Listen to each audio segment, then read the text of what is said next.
The young lady looked closely at her sister and with a joyful smile asked her to open her eyes. The girl, yawning, looked at her sister in bewilderment, as she did not expect to see her early in the morning. On the day she turned 16, her sister said she had prepared something special for her, a gift. It turned out that she prepared the main character in broad daylight. She was shocked and asked her sister if she had just brought someone else's child into the house. Diana, looking at her sister, said that this was her new friend. Amy screamed at her sister that she had kidnapped someone else's child and that the parents could look for him. Diana sighed heavily and said that she did not kidnap the little boy.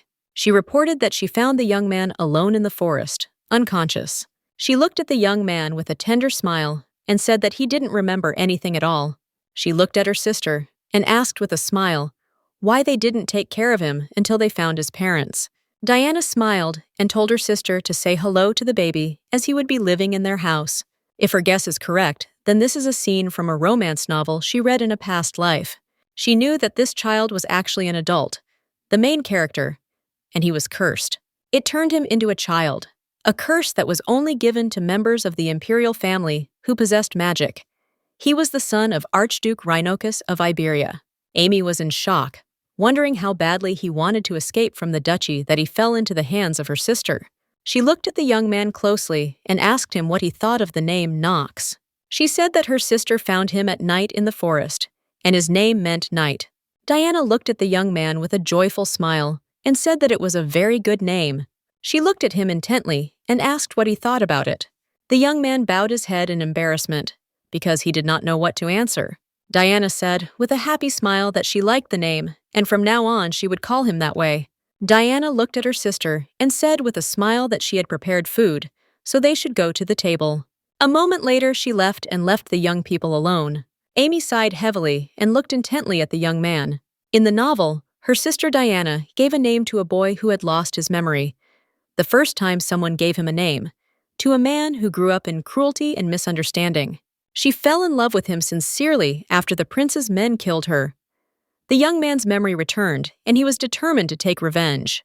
The young lady knew she had made a mistake when she named him, but she knew it was the only way to save her sister. Even if it seemed to her that everything was going as usual after she picked up the main character, something changed in her. But everything looked as if it was meant to be. Amy knew that if she was a supporting character, it was all real. That boy who was in front of her is really the main character. She knew she had to escape before the prince sent his hounds after her. 10 years ago, the sisters were having fun and playing around carefree.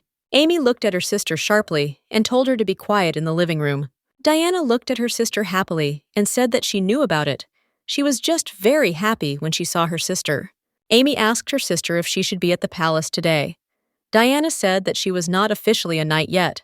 It would be wrong if the daughter of the head of the knights would constantly visit the palace. Diana, barely holding back her laughter, looked at her sister, as she had already read the Duke's series of books.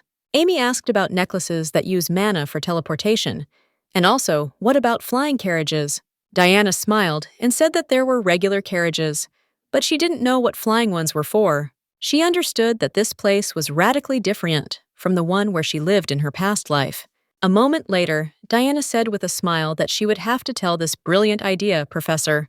A moment later, a man burst into their room and informed them that a siege had begun from the knights of the imperial palace, and they needed to leave. She was furious, and because everything clearly reminded her of a novel she had read in a past life. At the same time, Diana, with a joyful smile, told the children to start eating. Amy looked closely at her sister, who was simply fluttering with happiness. Everything was exactly like in the novel of her life. The little boy, in fact, is the leader of the empire, and he had a very tragic fate. His parents were happily married, but one day the pregnant duchess was kidnapped by a barbarian. After her rescue, the duke doubted his wife's fidelity and began to cheat on her. The duchess, speechless because of her husband's infidelity, climbed into the tower. Knox grew up alone without the love of his parents. One day he killed the precious bird in the duke's house. He said that the bird was too noisy, so he killed it. It was at that moment that the violence began from the angry duke. The boy did not know what love was and never received it. He grew up surrounded by violence, and when he killed his father and became Grand Duke, he was only 17 years old. After that, he reached many heights. His elder cousin, another male character, Crown Prince, began to watch him. The curse of the family, which turned him into a child during the day and returned him to his former form at night, was dangerous to reveal. When the prince learned of this, he lured the duke to the palace under the pretext of helping. The duke, left with no choice, headed to the palace. From the very beginning, the prince had no intention of helping the young man. Instead, he sent a hired killer. He fought until the morning, taking the form of a child, but still managed to hide in the forest. But the next morning, the girl found him.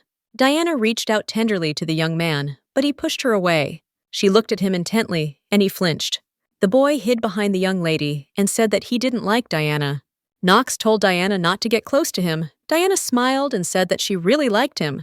Amy looked at the boy hard and said that he was wrong, because he shouldn't have talked to the person who offered him food. She looked at him intently and asked him not to do that again.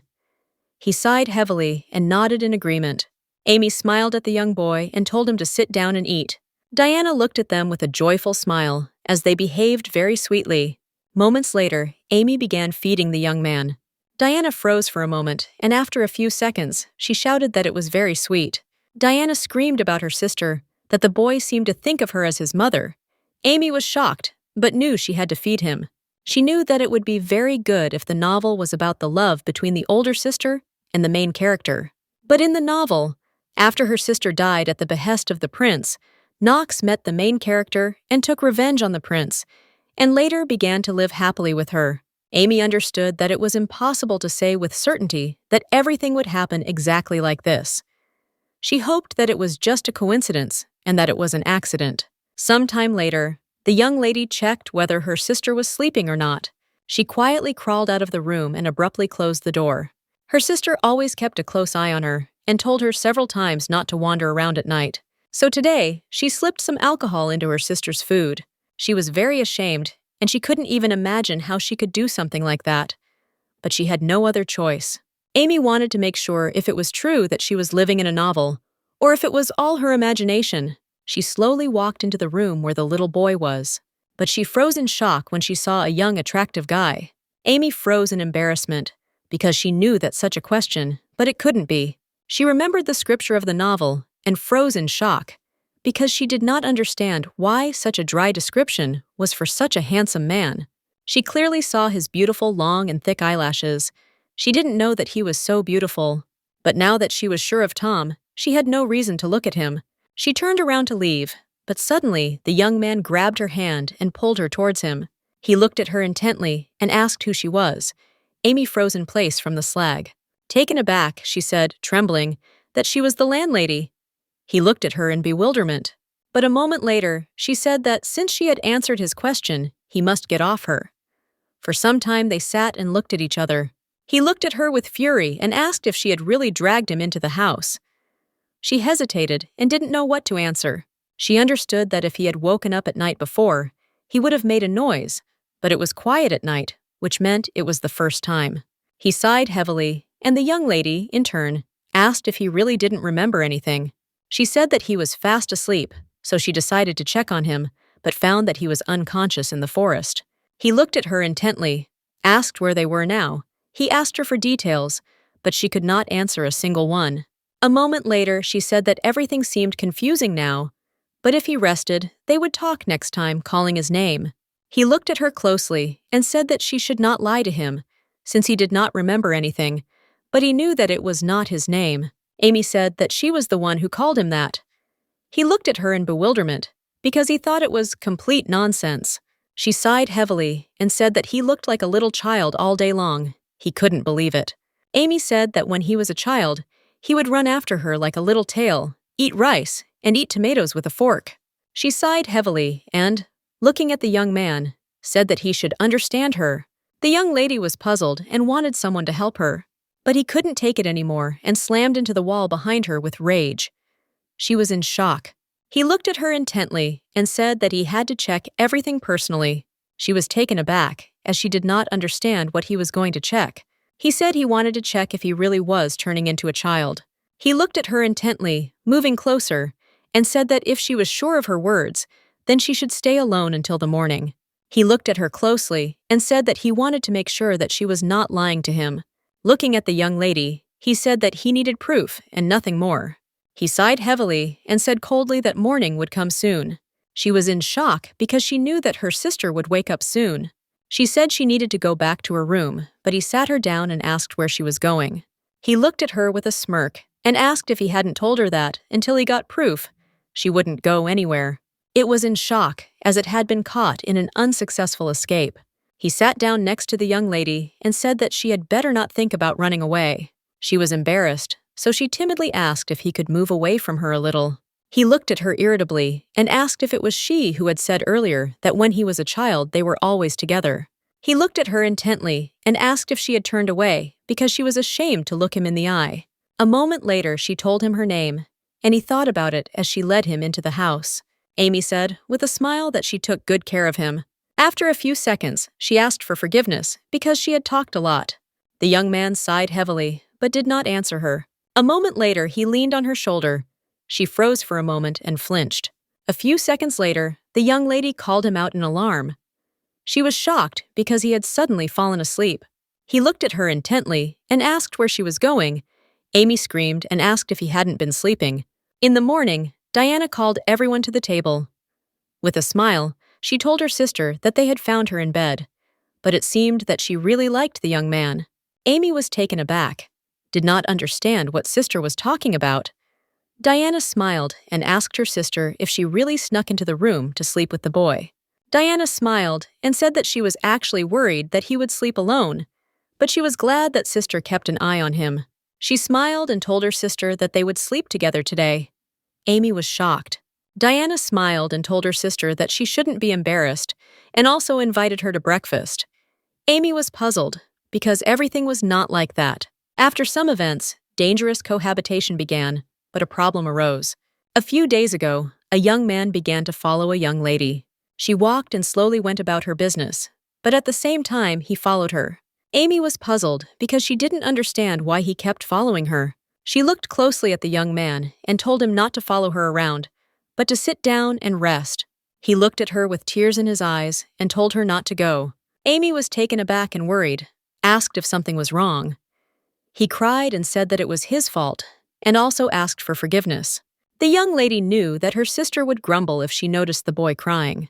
She was puzzled because her life had ultimately changed. So some time later, she taught the boy to read. She looked intently at the young man because she saw that he was reading everything she was telling him.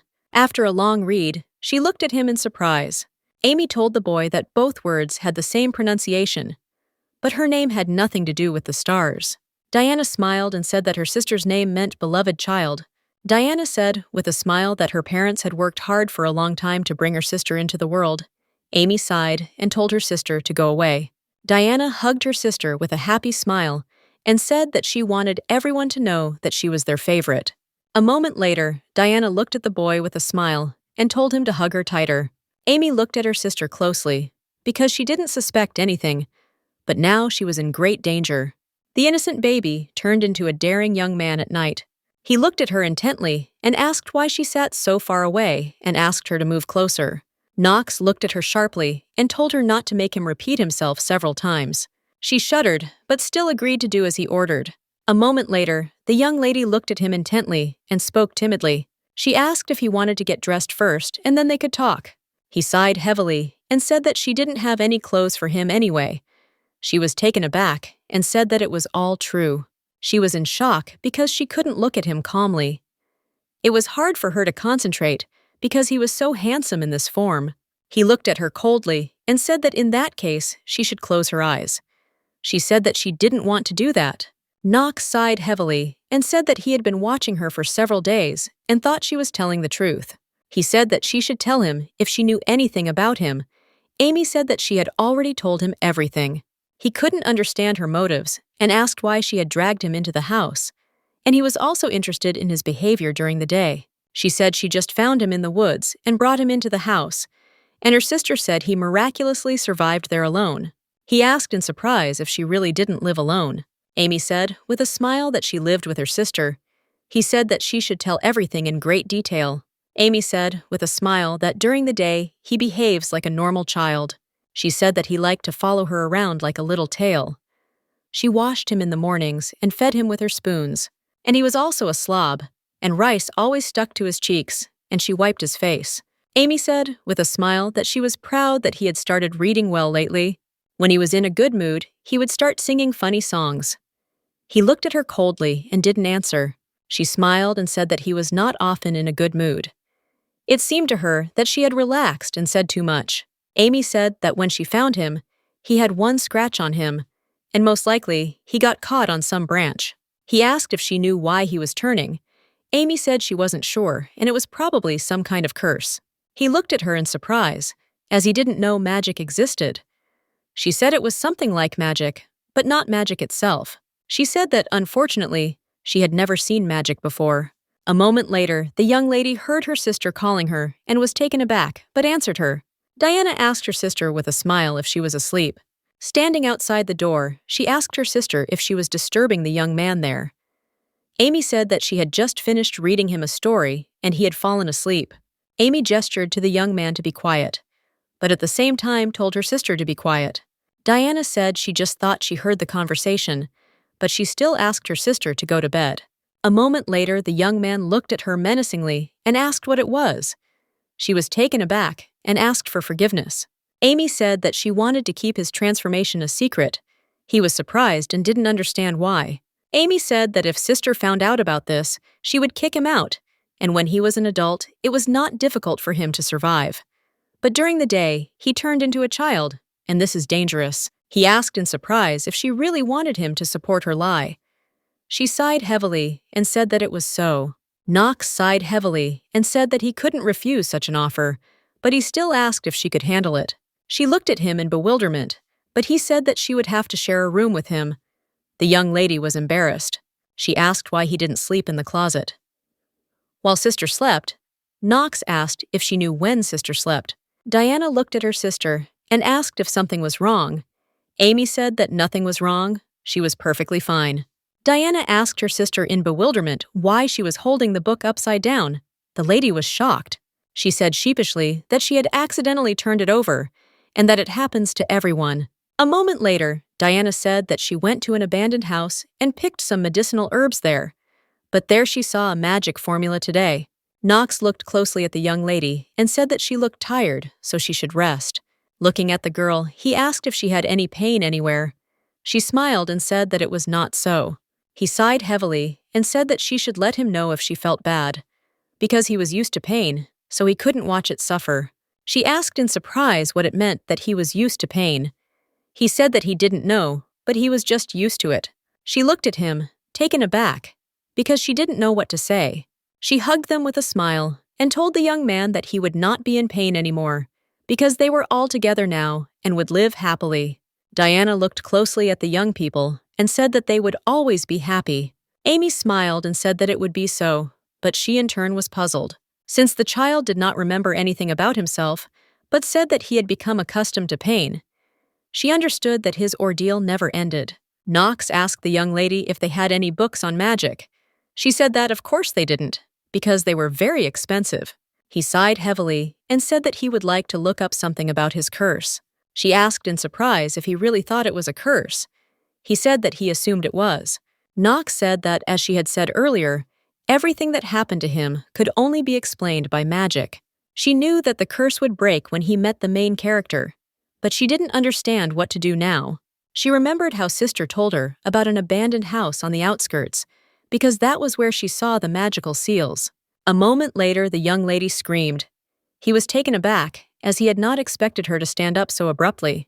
She ran up to him and said with a joyful smile that she might know where to get books about magic. Amy asked with a happy smile if he would thank her if she got them. The young man was taken aback and froze in place in surprise, but a moment later said that, of course, he would thank her. As she was leaving, Diana told her sister that she had told her everything about the abandoned house, as there were magical inscriptions there, and also several books. Amy asked her sister if it was dangerous there. The young lady sighed heavily and said that, of course, it was dangerous there, and one could meet monsters along the way, but the main thing was not to turn off the path. Diana looked at her sister intently and said she didn't know why she was so interested in the house. She told her sister that she still shouldn't go there alone. Diana asked her sister to stay home, even if she was very curious. because she would not be able to survive if something happened to her. Amy sighed heavily and told her sister that she was just asking her sister not to worry. Looking at the time, Diana said that it was time for her to go, and she would be gone for a few days. Because the monsters had been really wild this year, Diana sighed heavily and said that she could already imagine how they would grieve without her.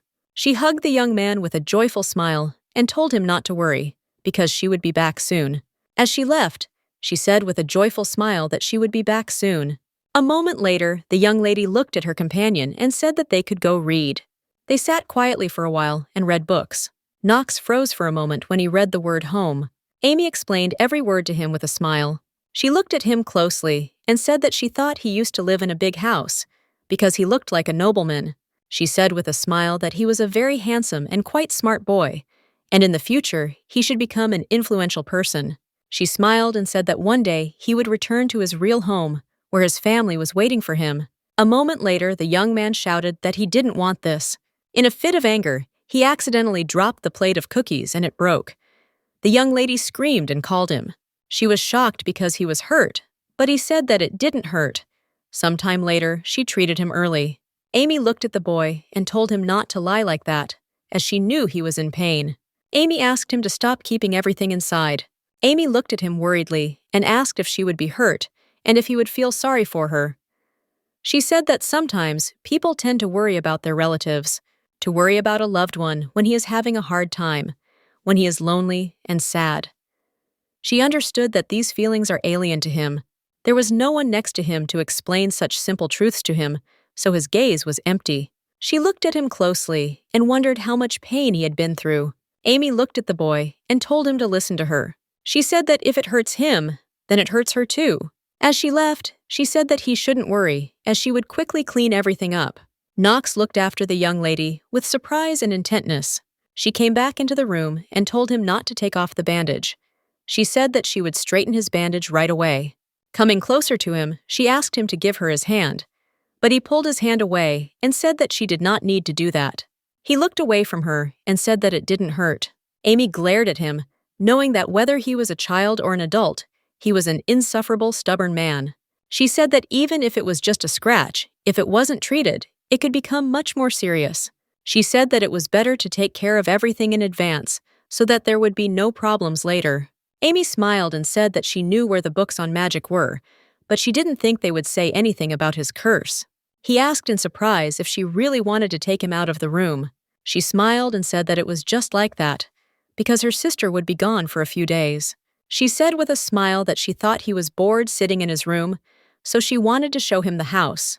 A moment later, she left the room with him and began the little excursion. Amy told him about all the rooms with a happy smile. She smiled and said that if he went outside, he would see a shed where they kept weapons and other things for care. She also showed him the garden and told him that her sister was looking after the plants. He looked at her closely and said that her sister must be very strong, since she was not afraid to go into the forest alone. Amy smiled and said that her sister was destined to become a great knight, so she was good at dealing with monsters. The young lady suddenly remembered that sister had once found a sword in the forest, but said that it would not suit her because it was too big. She asked the young man if he would like to look at it because the sword might suit him. Knox said he didn't remember wielding the sword. Amy said maybe his body remembered how to use it. The young man looked closely at the beautiful sword.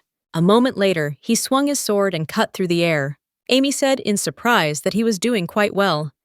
He sighed heavily and said that he still didn't remember anything. She knew that hope was the last to die. She said the sword had been lying in the barn for a long time, so she asked if he could use it. The young lady, in turn, looked closely at the sword and touched it, but accidentally cut herself.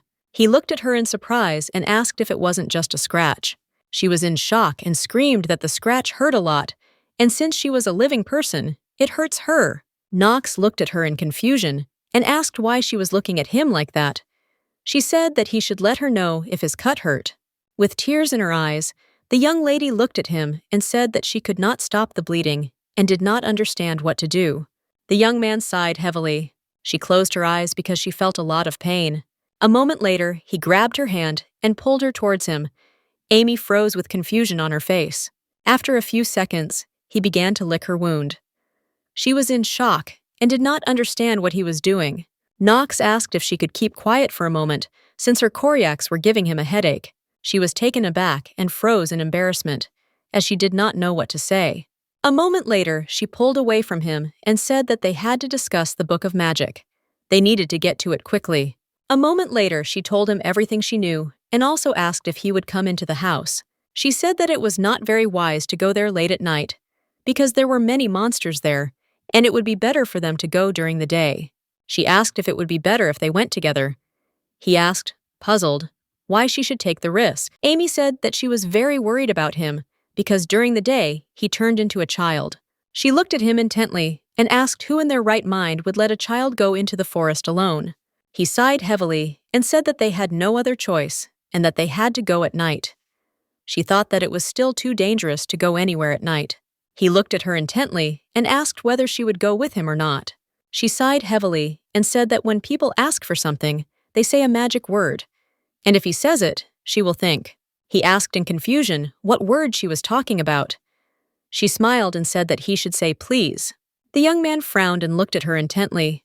A few seconds later, he knelt down in front of her and asked with a predatory grin if she wanted to come with him. The young lady was shocked and frozen with embarrassment, wondering if he had gone crazy. He looked at her with a smirk and asked if that was enough. Taken aback, she shouted that it was enough. She asked if he could stand up now. She was shocked and very confused by all his actions. Amy looked at the young man intently and said that they should go together tomorrow. He asked with great murder if they had known each other in the past. Looking away from him, she said that she did not think so. He said that there was no benefit to her. He didn't understand why she decided to help him anyway. She smiled and said that she was just worried and couldn't let him go alone, because life was given for humanity and helping others. Knox asked if she was saying she would make him an important part of her life. She was shocked and didn't understand how he even came to such a conclusion. She said with a smile that no answer was also an answer. She returned to the house with a satisfied smile, but he was dissatisfied with her answer. Sometime later, she said goodbye to him, because she was going to sleep in her sister's room. He was surprised and did not understand why she would do this. She said that her sister was not there and that she could sleep in another room. She looked away from him, embarrassed, and said that she would like to get a good night's sleep. Knox said he didn't remember ever disturbing her sleep. He said she had to explain so he could understand. Knox asked why she couldn't sleep next to him. Amy said the bed wasn't big enough and they would be uncomfortable. He sighed heavily and said that he understood her. Amy looked after him intently and wished him good night. The next morning, she slowly opened her eyes because she heard someone calling her. She sleepily asked the boy what happened. She asked if he was looking for her because he couldn't find her. He nodded in agreement. Amy looked at him intently and said, Diana wasn't home, so she decided to sleep in her room. He looked at her intently but said nothing. She wished he could be so sweet at night. She asked with a smile if they wanted some breakfast. The young lady stretched slowly, as she had not slept so well for a long time. A moment later, she asked the young man what he wanted for breakfast.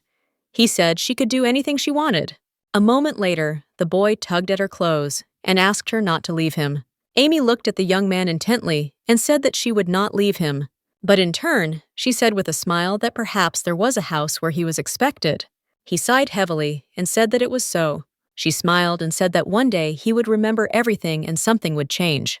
Knox asked the girl what if he told her he wanted to stay, but she smiled and said that, of course, he could do that. She asked his forgiveness for the harmless lie, but she knew that it would be better for him, since he would be happy for a while. Amy, for her part, wondered if that was enough. That same night, they got ready to go home. Amy said that in certain places, Diana tied a white cloth so that they wouldn't get lost and they could follow her trail. A moment later, her lady companion told her companion how they should move. She thought for a moment and said that not only evil creatures awaited them, but also poisonous plants, but she would tell him about this on the way. She knew perfectly well that her sister had no need to worry, because they intended to return back safe and sound. Sometime later, they entered a dense forest. She looked closely at her companion and asked if he was scared. He said he was not scared. He also said that he is not afraid of ghosts, because dead people are not scary at all, because they are not able to do anything. She smiled and asked if he remembered anything, but Knox said he only remembered small fragments. A moment later, he told her to be quiet as he noticed someone was nearby. He covered her with his body, and they heard a distinct roar. Looking into the thick of the forest, they noticed someone's gaze. They realized that it was the Glirises. These are magical creatures with their blue lion and bird wings. They also had blue blood. At night, their power increased. Knox was confused. Because he didn't know what to do now, Amy said that first he should get the sword. She said that he was still not used to holding the sword, but he should wait for her command. He said that he understood everything and would wait for the signal. At the same time, the animals were approaching them, growling. After a few minutes, the young man quickly dealt with them. She was surprised that he succeeded. A moment later, he looked at her in surprise, not realizing what she had thrown. Amy said she had thrown dolomite. She said that the flying creature was vulnerable to dolomite. He was able to hold them off for a while, and now they needed to hurry. He turned around, looked into the distance, and quietly said that it was too late. The young men froze for a moment when they saw the animals heading towards them. Amy was puzzled and wondered if the dolomite worked when they got stronger. Knox looked at them closely and said that their growling was getting louder and louder. He asked which way they should go, since soon the whole pack would be gathered. A moment later, she told him the way. He looked at her closely and told her to hold on tight. She looked at him in bewilderment, and a moment later, he picked her up in his arms. And with the speed of lightning, they ran into the depths of the forest. She was shocked and screamed that he looked more like a wolf than a man. She was in shock because she knew they had to do something. A moment later, one shouted to her comrade to turn in soon. She shouted at him that if he continued in the same spirit, they would soon be in danger, and therefore he must stop. A moment later, the young man stopped, holding her in his arms. With the speed of lightning, he ran to one of the trees. But after some time, they finally rushed to the house. She asked for forgiveness, since everything was for her. He said she warned him it would be dangerous, but she had undoubtedly gotten herself into trouble because of him. Knox said that from the moment she closed her eyes, it was clear that none of this was her will. He looked at her intently and asked if she was doing this because he was special to her. She looked at him silently, but he asked again if this was true. Amy said that of course he was special, and also asked if it wasn't natural to be kind to a child who had lost his forest. He asked her if she was surprised that he was getting older. She said that of course she was. Knox looked at her sharply and said that they should first go into the house and look for the book. She agreed with him. A moment later, they entered an empty house. They noticed that it was very dusty and assumed that no one lived in the house. Amy said there were no books on the first floor and suggested he check the second. She knew that this anomaly ended here, and they would find out the reason no matter what. She looked closely after the young man, because she knew that they would definitely solve everything. Amy looked closely and realized that on the first floor, there was only a kitchen and a living room. A moment later, she opened the door and froze in place. As it was gloomy in there, she told the young man that they shouldn't go inside. A moment later, they reached the last room. Amy asked her companion if they should go inside. A moment later, they finally entered the room. Amy looked around closely and realized that there weren't many books there. She was curious who owned this house. Amy suggested to her friend that they split up and check the room. A moment later, they looked intently at the small book. Knox looked at her intently and asked if she could read the books. She told him about all the books that were there, but a moment later asked if something was wrong. He said that he could not read them because they were written in an ancient language, and he also asked how she knew it. She was shocked that he couldn't read them. During her studies with her sister, she learned this language, but gave up the question. Is it all because of reincarnation? She said with a smile that she had taught him in the morning, and Knox had taught him too, so he could have read something. She told him that she taught her the ancient language in the mornings. He sighed heavily and said that it was a useless exercise. A moment later, he said that they could put the chosen books in the bag. The young lady looked closely at all the books, not knowing which one to choose. Amy saw a small necklace, and after reading about it, energy surrounded her. A moment later, a small seal appeared on her hand. She was shocked because she didn't understand what it was. Knox looked at her in surprise and asked what she was doing there. Taken aback, she said that she had done nothing. The young lady looked closely at her companion and asked if he really had the ability to attract magical creatures. Knox said it was the first time he had heard of it. Amy was shocked because she knew that with her sister, everything was completely different. A moment later, the young man asked her to wait a little. She said the wait could be tiring, and they couldn't know when the creatures would disappear. but she looked around and realized that they had no choice. A moment later, the young lady was taken aback and told her companion that she had an idea. She smiled a radiant smile and said that she remembered about poisonous plants. He looked at her in bewilderment. She smiled and said that the plants she had spoken about earlier were not far from them. Titus poisonous plant. Growing in dark thickets, when approached directly, the plant's seeds explode. This releases deadly gas and juice. She smiled and explained to him everything about this plant. She smiled and said that dolomite only caused temporary paralysis, and Titus was a poison. He looked at her in surprise and asked how they would assemble it then. Amy smiled and asked how they could take it without touching it. A moment later, the young man struck the plant with his sword, knocking it down. He looked at her closely and asked if a few branches were enough for them. She consoled him because he said that they remembered how to handle their sword. He said that the more he held the sword in his hands, the more things began to become clear to him. A moment later, the young lady was taken aback as she heard an alarming sound. She wondered if the sword could bring back lost memories. She didn't understand how things could turn out if he remembered everything. They discussed their strategy for some time. Amy said they were surrounded by creatures with highly developed senses of smell and hearing. She said that she would use poison to paralyze their charms, and then he would throw a stone, thus depriving them of hearing. She said that while the creatures were confused, they would go their own way. She looked at him intently and said that she would give him a sign to act. A moment later, the young lady threw the grass at her comrade and shouted at her friend to follow her lead. As she ran away, she realized that the noise was phenomenal. Amy wondered how strong he was. Knox shouted at the girl to rely on him like it was the last time. She looked at him in surprise, as she did not expect this. A moment later, the young man grabbed her in his arms and started running. She showed him the way and said that she would find out everything, and he should trust her. The young lady looked closely at her savior, as she knew that he was just a beast. He carried the heavy luggage, as well as her, and still managed to escape. He sighed heavily and told the young lady that something was following them.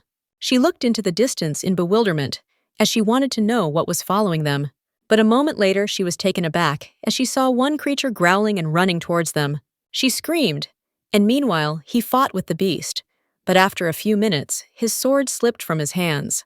He ran with the speed of lightning, and after a while, they finally arrived at a safe place and fell to the ground with a crash. Amy sighed heavily because she knew that if they did this again, she would not survive. She looked closely at her friend and asked if he was okay. She wanted to know if he was hurt by any chance. He said that she was talking nonsense again and also asked what was wrong with her hand. Let's go to the young lady, and she said that it was all because she was throwing names with her bare hand. But she was okay. Knox looked at her intently and said that she had gone too far for him, and now she continued to say that he was not special to her. She looked at him in surprise and asked with a smile if she had really said that he was special to her. He asked if he was special because he reincarnated as his child. He said that she didn't even need to justify herself. Knox said that, unfortunately, he did not remember anything of what she had told him about him during the daytime. She looked at him in bewilderment and said that she could not understand anything about what he had said. He looked at her intently and said that he wanted her to sleep with him. The young lady was taken aback, as she did not expect to hear anything like that. He said that he only saw her at night, so he asked if she would refuse him. She looked at him in surprise, asked when she refused him. Knox said that only she knew the truth about him, and he did not intend to touch her, because he only wanted her to sleep with him today. The young lady froze in shock and called out to him in bewilderment, but a moment later she was taken aback and froze in shock as she saw blood on her hands. The young lady, in turn, was taken aback as she saw blood on her hands. She was in shock and asked her friend to wake up. She gently laid him on the ground and realized that he had wounds on his back. When she touched him, she realized that he had a fever. She noticed that his heart was racing and his breathing was rapid, and she knew she needed to get him home immediately. Amy, in turn, was not wounded, and after examining her body, she realized that she had no serious wounds. Amy, with lightning speed, pulled the young man and sighed heavily, since he was very heavy, but a moment later she was taken aback, since she understood that it was already morning and he should have turned into a child. She was in shock. She didn't understand what to do because she saw that it was already morning, but he was still in the form of an adult. She froze and wondered if the time for transformation had already passed. Amy didn't understand how this was possible, but in turn, she wondered how she would explain everything to her sister if he was no longer reincarnating, because she knew that her sister should return soon. A moment later, she heard a crash and turned around. She froze in surprise when she saw the young man in the boy's body. She was puzzled because she did not understand why he reincarnated only at noon. Sometime later, she carried him into the house and observed his condition. Amy quietly sat near the young man and was puzzled by the whole situation because she did not know what it meant. She knew that the magic spell transformed him into a specific time. Something like this morning simply could not happen. She was excited and did not understand why everything happened this way, and understood that something was wrong with these days. She remembered the white beam in that house. She knew that her necklace had the same magical sign as on her palm. She sighed heavily as she understood that the problem was in the necklace. A moment later, the young lady turned around as she heard Knox calling her. In a hurry, the young lady rushed to the young man as she noticed that he had already woken up. She sighed heavily and, looking away from him, said that he was wounded. Na looked into the distance, embarrassed, and said that he was in pain.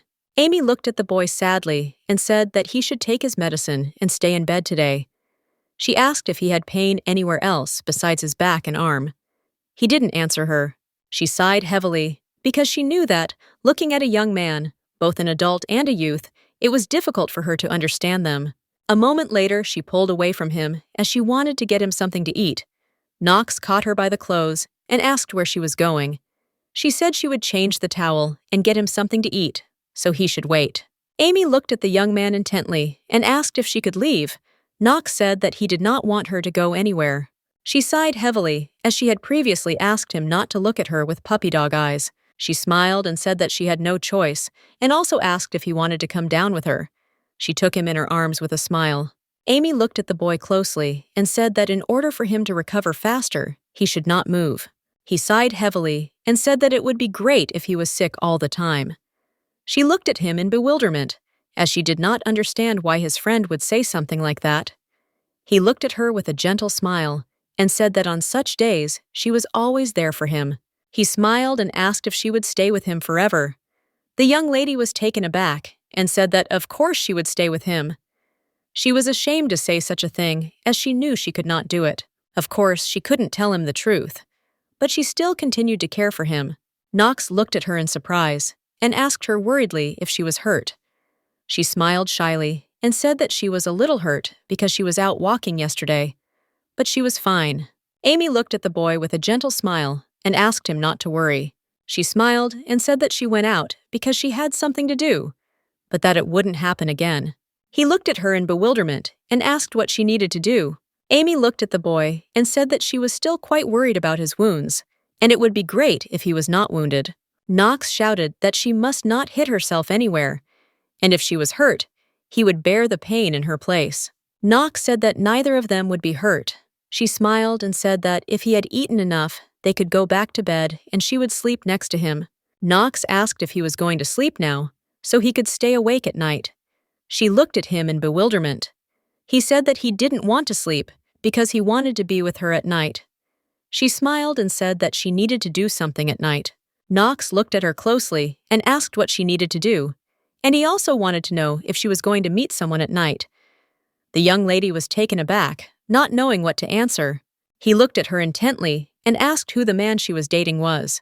That same night, she saw a young man who had become an adult again. Knox looked at her intently and said that he had been looking for her. He wanted to know where she had gone. She was taken aback, not knowing what to answer. Amy asked where she could have gone since she had been doing all the previously postponed chores around the house, and she had been in the house all this time. Amy looked at the young man intently and asked if he was hungry. She froze for a moment as he stared at her, but a moment later, Knox said she was far away. She looked at him in bewilderment, as she did not understand what he was talking about. Knox asked why she sat so far away from him. Amy looked at him in bewilderment and said that she was sitting very close. The young man quickly moved closer to her and said that he would like to take a closer look at her face. She froze for a moment, as she did not understand what was happening at all. Amy was confused, but at the same time shocked because she did not understand why he was suddenly touching her. She asked what he was doing because he scared her. Amy screamed and told the young man that she shouldn't touch anyone so suddenly. He looked at her intently and said that he didn't know that. She was surprised and said that these were elementary things that he should have known.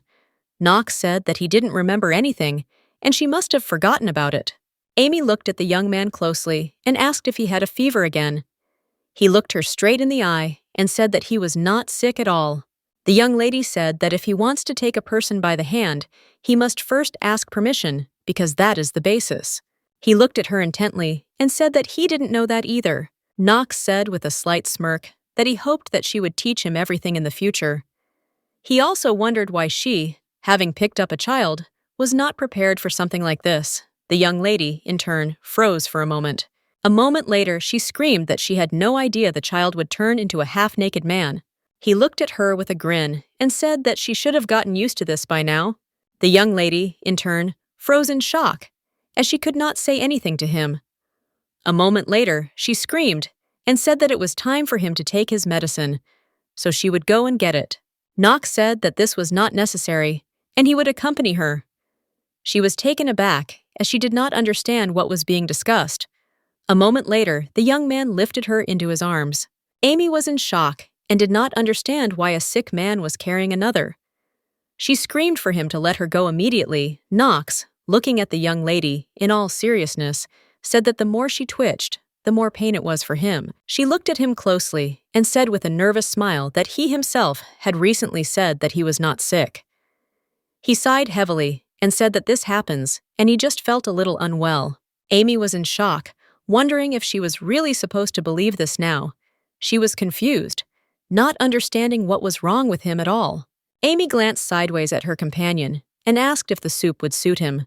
She said that if he suddenly didn't like the food, she could make him a sandwich or give him some stew. He smiled and said that everything was fine and she didn't need to worry about it. She smiled and said that the soup was good for digestion, and daytime Knox ate it very well. Knox was surprised. She smiled and said that she added some medicinal herbs, and this will help him recover faster. Knox looked at the dish in surprise and asked how he could eat it. She sighed heavily and said that she fed him with her own spoon. Knox said that in that case, she would do it now. The young lady was taken aback, as she did not expect such a thing. Knox looked at her intently and said that she should feed him. Amy looked at him in surprise and said that as a baby, he couldn't move his arm, so she fed him. He sighed heavily and said that he couldn't use his hand. She froze in surprise and wondered if he had heard what she said. He sighed heavily and asked the young lady if there was a reason why she could feed him during the day, but now she could not do so. She looked at him in bewilderment and asked if he was joking. Knox said he was not joking at all. The young lady in turn understood that it was useless to argue with him, and she said that she would feed him, but only once. A moment later, he grabbed her and lifted her up. Amy froze in fear. A few seconds later, he easily sat her down on the table. The lady was very surprised and could not utter a word. Knox looked at the lady with a smirk and asked if people weren't supposed to be at eye level when she was feeding someone. Amy, in turn, froze in embarrassment. She was puzzled and did not understand what kind of situation this was. A moment later, she began feeding him. Looking at the young man, she asked if he liked it. He sighed heavily and said that it was very tasty. She slowly looked away from him, feeling as if she had been fooled. A moment later, she looked at the young man and said that sister should return tomorrow, Knox. In turn, coldly said that he understood her. Amy couldn't stop talking about her sister with a happy smile, because last time she brought new clothes and a lot of goodies, so she was looking forward to her sister. Knox sighed heavily and said that their opinions differed. She looked at him in bewilderment, as she did not understand what he was talking about. At the same time, the young lady finally reached the city. A moment later, she turned around as she heard someone calling her. Diana looked at Hans and greeted him with a smile, as they had not seen each other for a long time. He smiled and said that several months had passed. Diana looked at him intently and asked how he had been doing all this time. Hans said that he had no problems, but he was still very worried since he hadn't seen her for a long time. She smiled and said that she had been a little busy for the last month. He asked if she was still hunting monsters. Diana said that now sometimes she only saw low-class monsters, and also asked her companion what happened. He sighed heavily and said that something was bothering him. She looked at him in bewilderment. A moment later, the man looked back and quietly approached her.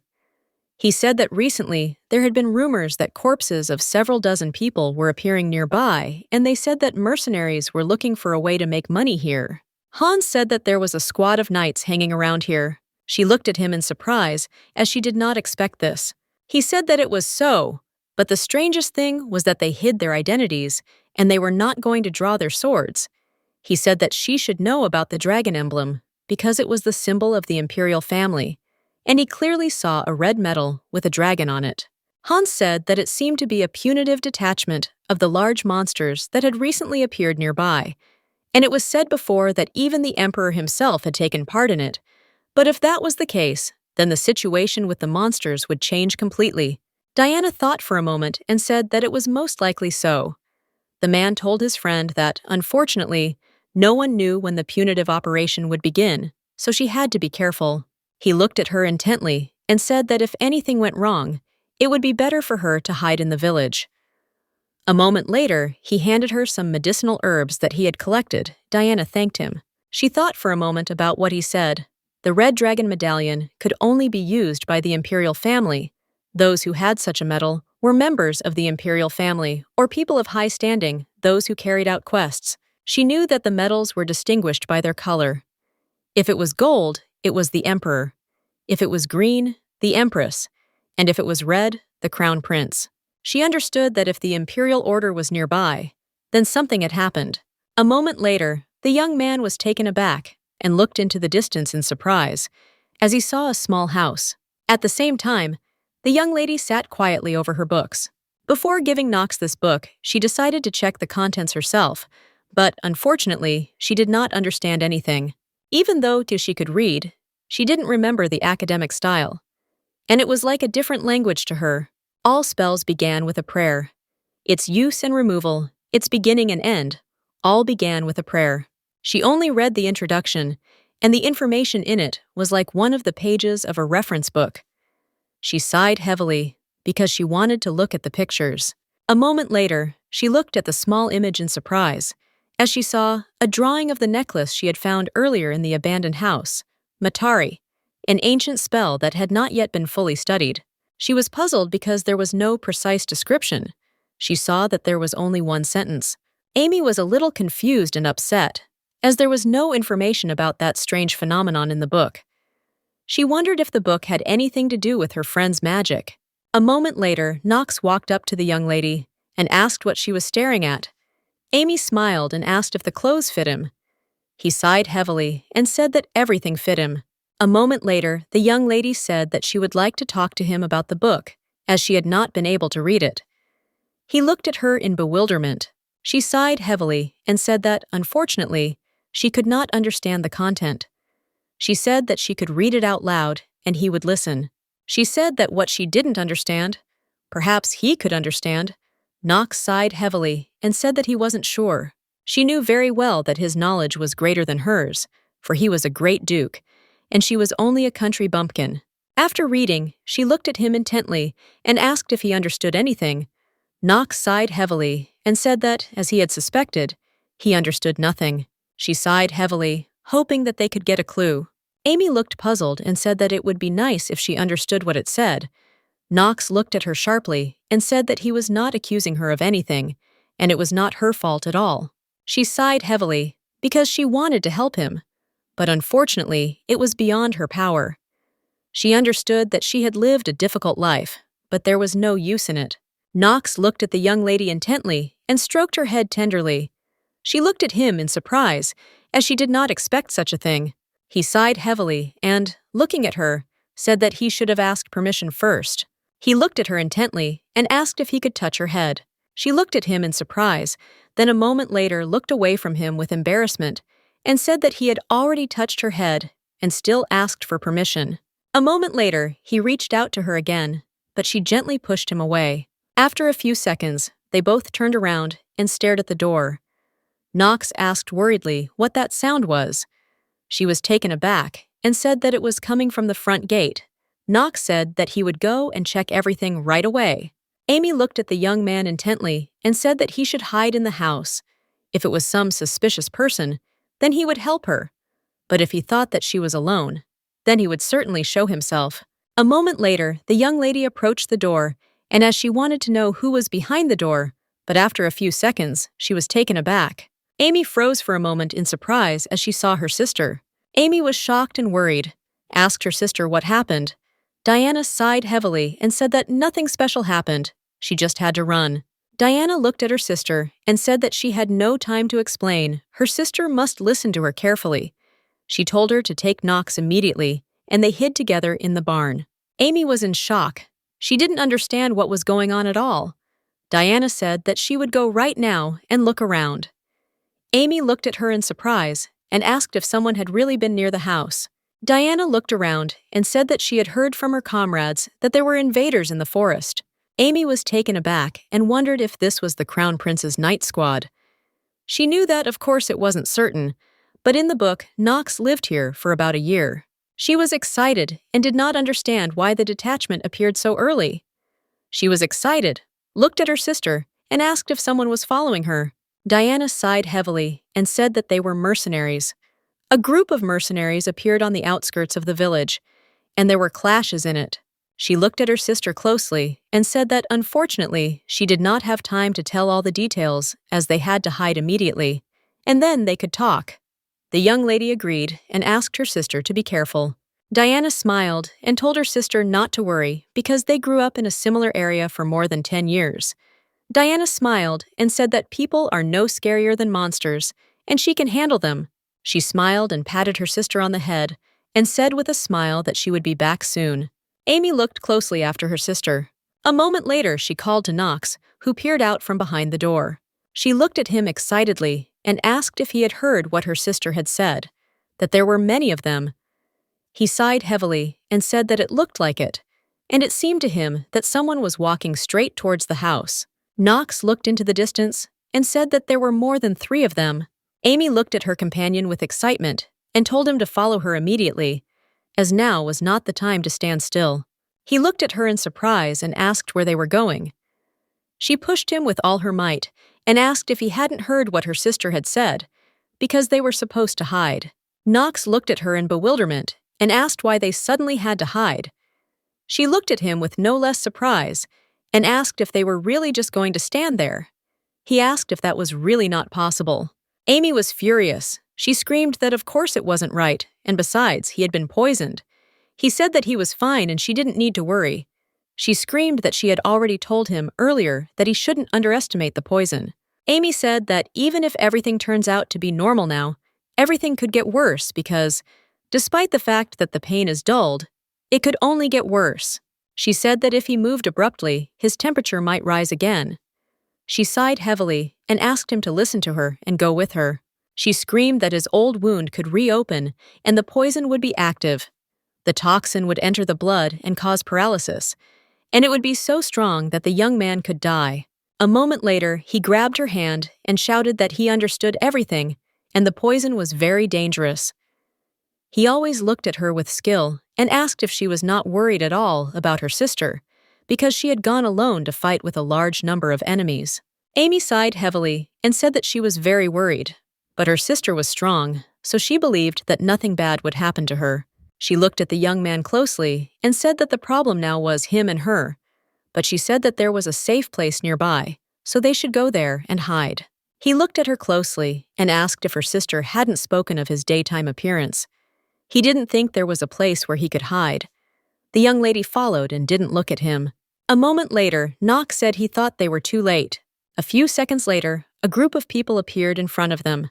The men looked at the young lady with fierce grins and said that there was another girl near the house, but it was not the one they were chasing. They thought that the girls were sisters because they looked alike. The man looked at them with a grin and asked why they had turned so pale. He mockingly asked if it was all from fear. Amy looked at her companion intently and asked if he could be patient for a little while, because if they threw that grass at the mercenaries, they would be paralyzed for a short time. He thought for a moment and asked how long they would be paralyzed. She thought for a moment and said that the herb would paralyze them for 5 minutes, and they would have 5 minutes to escape. Knox looked at the young men closely and asked if there was any reason to keep them alive for these minutes. She was taken aback and looked at him in surprise. But a moment later, the young lady screamed and called for her friend, but it was all in vain. With lightning speed, the young man rushed towards the group of mercenaries. Amy, in turn, froze in shock, and from this spectacle, she was shocked because the young man dealt with the mercenaries with such ease. Knox turned around and, looking at his companion, asked what to do next. But the young lady could not hold on and fell to the ground with a crash. She was trembling as she was afraid of him. He came closer to her and noticed that she was trembling. A few seconds later, Knox sat down next to her and, taking her hand, asked if she was afraid of him. She froze in a daze and could not answer his question. Even though he had lost his memory, he could easily defeat several men. She knew that this was the Great Duke. Amy knew very well about his cruelty, but when she saw everything with her own eyes, she became very scared. Amy looked at the young man closely and said that he was the man who protected her, so she was not afraid of him. Knox smiled and told his companion that she was like a day star, for her hair lit up the darkness of the night.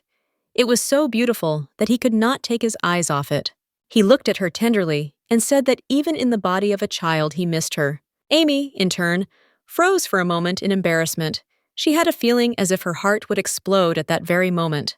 She was taken aback because she didn't know what to answer. He looked at her intently and, pulling her closer to him, said that she should not avoid his gaze because he always looked only at her. He sighed heavily and asked her not to avoid him. She was shocked and didn't know what to say to his words. She said that this couldn't be done. A moment later, the young lady was taken aback as she felt that he was very hot. She screamed and called him, but it was all in vain. Amy noticed that the young man was breathing heavily. She was in shock and screamed for him to wake up. Knox sighed heavily and said that he was fine. She knew it was a lie because he was hot. She was excited, looked at him, and asked if he had really been in pain while he was fighting those people. Amy was furious and screamed that she had told him earlier that his temperature might rise. She had told him not to act recklessly. She was confused because she did not understand why he did such a thing. Knox sighed heavily and said that he just couldn't leave things as they were, but he was fine and she shouldn't worry. With tears in her eyes, she screamed and asked where this was normal. She was furious because she knew he was already used to enduring pain. A moment later, the young man made a long sound of pain. The young lady looked at him with alarm and called out. She was surprised because she saw that the sun had risen, but at the same time, she was puzzled because she did not understand why he had not yet become a child. She was scared and didn't understand when everything had changed, because this wasn't the case in the original. Amy was taken aback when she saw the blood on her companion. She looked at him with fear and wondered if he had been recently injured. She didn't understand what to do if he couldn't wake up, because she understood that they might never see each other again after this incident. She was in shock and simply could not believe it. With tears in her eyes, she screamed and called him, but at the same time, she called him Renoch. She burst into tears and asked him to wake up. She looked at him intently and asked him to stand up. A moment later, the young lady fell with a crash onto his chest and cried. But after a few seconds, she was taken aback as she saw a glow appear around them. She was surprised and didn't understand what was going on. She looked at the young man in bewilderment and wondered if it had really just gotten too early. She saw that he was gradually beginning to change his appearance. The young lady was taken aback as she saw that in an instant he had become a child again. She looked at him with fear and wondered if the fever had gone down. Reaching out for him, she froze as she saw the seal on her hand glow. Amy was surprised and at the same time puzzled when she saw the symbol on her hand again. She wondered if it was all because of her. But a few seconds later, she fell with a crash on the young man. Some time later, the young man opened his eyes as he clearly heard someone calling him. He was puzzled because he did not remember exactly what had happened. Knox slowly rose to his feet and sat up. He turned around and looked with bewilderment at the young lady who was breathing heavily next to him. He noticed her heavy breathing and wondered if she was ill. He reached out to his friend and looked at her intently, unable to tear his gaze away. He thought for a moment because when he opened his eyes, there was a girl next to him who was unfamiliar to him. He saw that she was scared then, but still trembling with fear. She informed him that she was the mistress of the house and also asked if he could let her go first. She also informed him that she had given him a new name. Unfortunately, he didn't remember anything, but she still gave a name to someone who didn't have one. He knew that she was a person who was not afraid of him at all. He was puzzled because he did not understand since when he began to desire her. He sighed heavily, for he desired the man he could only see at night. But for a moment he froze and was lost in his thoughts, because he understood that it was very strange, because she called him by another name. He was puzzled because he did not understand why she called him that way, but for some reason, this name seemed familiar to him. He slowly reached out to the young lady and brushed a strand of hair from her face. But a moment later, Diana entered the room and froze for a moment. She was taken aback and, looking at the young man in surprise, asked who he was. Amy, in turn, slowly opened her eyes as she heard some noise. She jumped out of bed and looked intently at her sister. Diana looked menacingly at her sister and told her to duck her head immediately. Amy looked at her sister in bewilderment, as she did not understand what you were talking about. A moment later, Diana, with lightning speed, grabbed a fork and threw it at the young man, and also shouted at him to immediately move away from her sister Knox, with lightning speed, dodged the fork that was flying straight towards him. Amy shuddered and looked at the young man in surprise. A moment later, Diana was flying towards him with a knife in her hand. She quickly climbed onto the bed as she wanted to immediately deal with her boyfriend. She looked at him with fury and shouted at him to leave immediately, or he would never hear the ringing of his bells again. Amy looked at her sister with a scared expression and said it wasn't what she thought. Diana quietly told her sister that she would detain the young man and that she should quickly grab Knox in her arms and run away. Amy looked intently at her sister and told her to listen to her first. Diana did not want to hear anything and shouted at her sister to run away immediately. Amy grabbed her sister with lightning speed and hugged her, telling her that she shouldn't attack the young man, because everything was wrong. She screamed in shock that this man was Knox. Diana was taken aback and froze in shock, as she had not expected to hear anything like that at all. A moment later, she turned her gaze to the young man and looked at him intently. Sometime after the young men had told their story, she looked at them intently and asked her sister if she really meant to say that the young man in front of them was Knox. Diana looked closely at the young man, as she understood that if you looked closely, the eyes and face looked similar. But she was surprised. She did not understand if this was possible, as he matured very quickly. Amy smiled and said that Diana had said everything correctly, but he had not just grown. Diana looked at them intently and asked if she would never be able to see Knox again. Amy said that it is not so, because during the day he becomes a child, and at night, an adult. Diana breathed a sigh of relief and said that she understood everything, and that meant that dear Knox still existed. Amy looked at her sister in bewilderment and wondered if that was really the problem. Diana, in turn, sighed heavily and said that since Kana had not seen everything with her own eyes, it seemed to her, and to tell the truth, it was difficult for her to believe in such a thing. Amy Yu, in turn, knew that, of course, if she had not read it in a book, she would not have believed it either. Diana looked closely at the young men and asked if he really looked like this every night. Amy was taken aback and told her sister that this was true, but she shouldn't worry, since he, on the contrary, was protecting her from danger. Diana looked at them intently and told her sister that if you look at it like that, it looks like she likes it. But Knox and he is ready to listen to her. Amy looked at them puzzled and asked what they should do now. A moment later, Diana laughed hysterically. Amy looked at her sister with concern. Diana looked at her sister sharply and said that they could not ignore something that threatened her safety. She also said that tomorrow morning she must make sure that it was the Knox she knew. Diana looked at her sister in surprise and asked why she had remained silent until now, because if she had really been worried, she would have told her the whole truth earlier. The young lady came and asked for forgiveness. Diana looked at the young man intently and said that they were done talking. She also asked the young man to go to his room or to some other one because her sister had to stay the night with her. Amy looked at her sister with confusion. Diana asked her sister with bewilderment what kind of expression she had on her face now. Diana wanted to know if her sister was planning to sleep with an older man. Amy was taken aback and said that it was not quite so, The young man in turn said that the young lady would stay with him for the night. Amy sighed heavily and said that she could not do that, since in their house one had to obey one's sister. Diana looked closely at the young man and with a soft smile said that she understood his discontent. But while he was in this house, he must obey her. Knox walked closer to the young lady and looked intently into her eyes. She smiled shyly and told him to let her go. He stared at her for a moment, not daring to let her go. But a moment later, he took his hand from hers and, sighing heavily, said that he understood her. As he left, he wished them good night. And so the long night ended, but in the morning, the young man became a child again. Diana, in turn, looked at the young man with embarrassment, as she was glad that she was able to see the little boy again. With the speed of lightning, she rushed to him and hugged him tightly.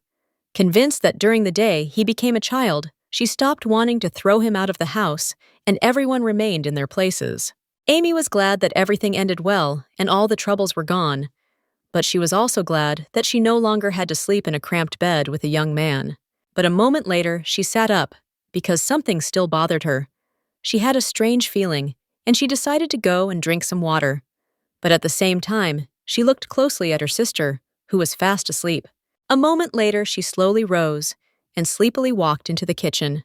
A few seconds later, she screamed loudly as Knox appeared unexpectedly and startled her. He looked at her intently, but said nothing, because he saw that she was frightened. She looked at him in surprise, because she knew that they had only been apart for a day, but he already missed her. She looked at him with a smile and said that sister allowed him to live with them. Amy smiled and asked if that was wonderful. The young man, in turn, looked at her intently, but did not answer. She looked at him in bewilderment as she was waiting for an answer. A moment later, the young lady asked in confusion if something had happened. She was puzzled because she did not understand what was wrong with his face, but a moment later she was taken aback because he slowly touched her hair and pulled her towards him. He looked at her intently and said sadly that he could only see her at night. Looking into her eyes, he said in all seriousness that a night without her had no meaning for him. She was shocked because the young man was very handsome and hot, and at the same time he said such words, thus he simply bewitched her.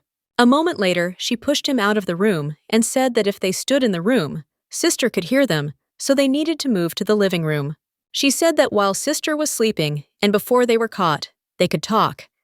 He looked at her intently and asked if they could do anything if they were not caught. She looked at him in bewilderment and asked what he wanted to do. Knox, in turn, asked if she would allow him to tell. She looked at him in bewilderment and said that he must tell first. In all seriousness, the young man looked at her intently and said that he would like to sleep with her. Amy froze in shock, as she didn't expect to hear anything like that at all. He sighed heavily and told her that, unfortunately, he could not sleep without her. Knox said that for this reason they could sleep together. She was shocked, did not understand how he could say such a thing, sighing heavily. The young lady said that this was not possible. He said that they might not get caught, but still asked if this was really not possible. She turned her embarrassed gaze away from him and said that they would definitely be caught, because her sister was a light sleeper, and she had already made a decision about them. Amy said that they couldn't ignore her words. He looked at her closely and said that it seemed like her sister cared about her very much. Amy said that of course she did, and she cared about Knox too. He looked at her in bewilderment and asked if she meant his daytime image. He was puzzled because he did not understand why everyone liked him so much in the daytime. Amy thought for a moment and remembered his daytime image. She understood that it would be better for him not to know. He looked at her closely and called out timidly.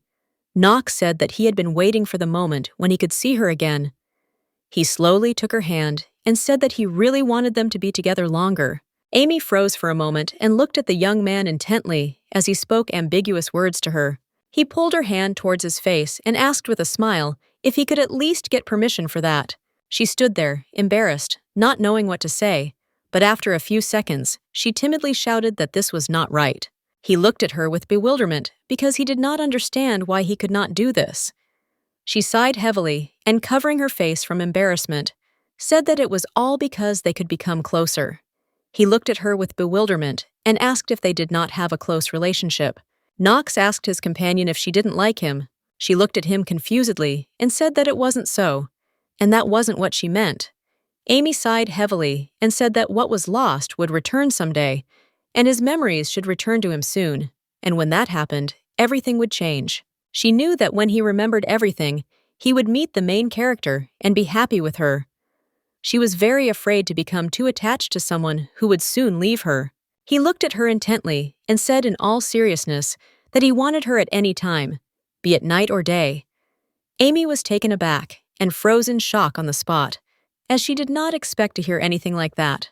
He said in all seriousness that he didn't want to remember anything at all. The young lady froze for a moment. She did not know what to answer him, but a moment later, she came to her senses and shouted that this couldn't be done, because when he remembered everything, he would be happy. Amy said that instead of living in the wilderness, he should find his memories and go back to where he came from, go back to his place and be happy with other people. He froze for a moment and looked at her intently, but after a few seconds, he sighed heavily and said that this was probably how she imagined his happiness. Knox leaned towards the young lady, took her hand and looked into her eyes, said that something was desired by happiness, and they spent this night with her. She sighed heavily and said that she could only do it tonight. She hoped that if she returned before her sister woke up, everything would be fine.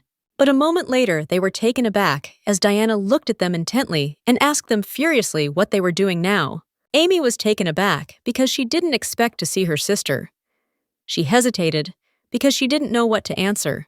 Diana walked up to her sister, blazing with anger but smiling, and told her to quickly go to her room. So several months of their life together passed. They happily spent all the moments together.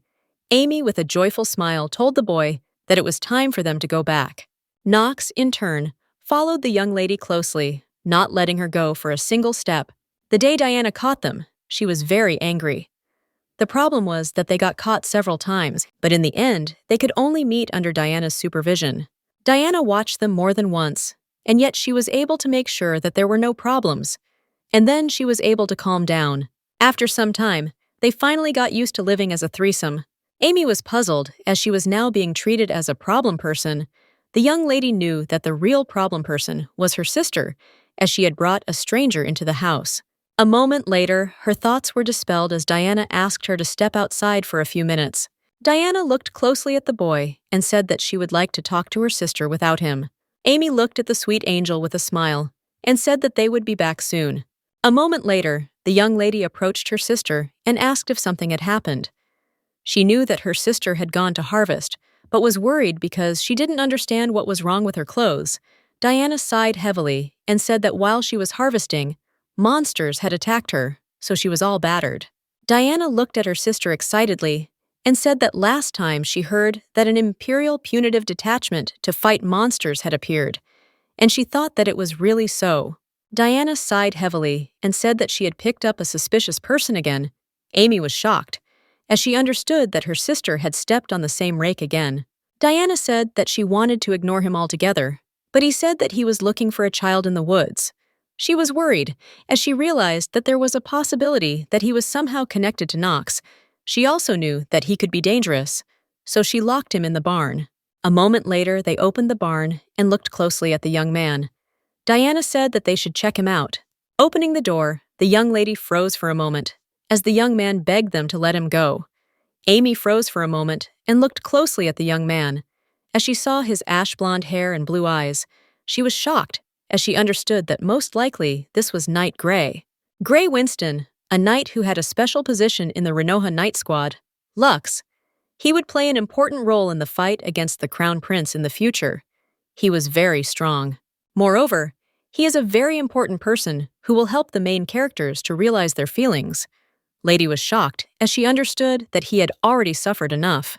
Grey looked at them excitedly and said that he planned to leave quietly after he found the person he had been looking for so long. He said that he had no other intentions, so he sincerely asked them to untie him. Diana looked closely at the young man and said that there were a lot of suspicious people around who hid their true identity, and unfortunately, they could not believe what he said. He sighed heavily and said that they should look at him, as he did not understand what he could do to them in such a state. With tears in his eyes, the young man looked at them and asked if the man who tied him up and defeated him was not here. Diana smiled and said that it was. She looked at him intently and asked sternly what the child he was looking for looked like. Gray looked away from them and said that the young man was half his height. He had black hair and purple eyes. The young ladies, in turn, looked at each other. Diana quietly told her sister that she was not sure which soldiers he belonged to, but he was definitely looking for Knox. The young man asked them excitedly why they were whispering. A moment later, Knox came up to them and asked the girls who this young man was. Diana was shocked and shouted to the boy that she told him to wait near the house. She did not understand why he came to them. In turn, Knox looked closely at the young man. Gray recognized his commander and shouted. The girls were puzzled. Gray stood up abruptly and shouted to the commander that it was him. And he also introduced himself. He wanted to know how his commander survived and wanted to know about his state of health. Knox, in turn, trembled from such pressure and hid behind the young lady. The young man shouted to the commander that he thought he was wounded. He shouted that he was really worried.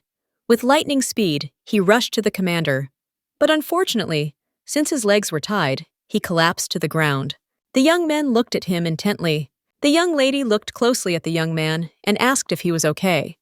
Gray, in turn, began to slowly rise and sighed heavily and said that he was okay. Knox grabbed his girlfriend by the hand and told her not to touch him. Amy looked at the boy in confusion, as she did not understand why he did this. Knox looked at the young man with disdain and said that he was dirty and she should not touch him.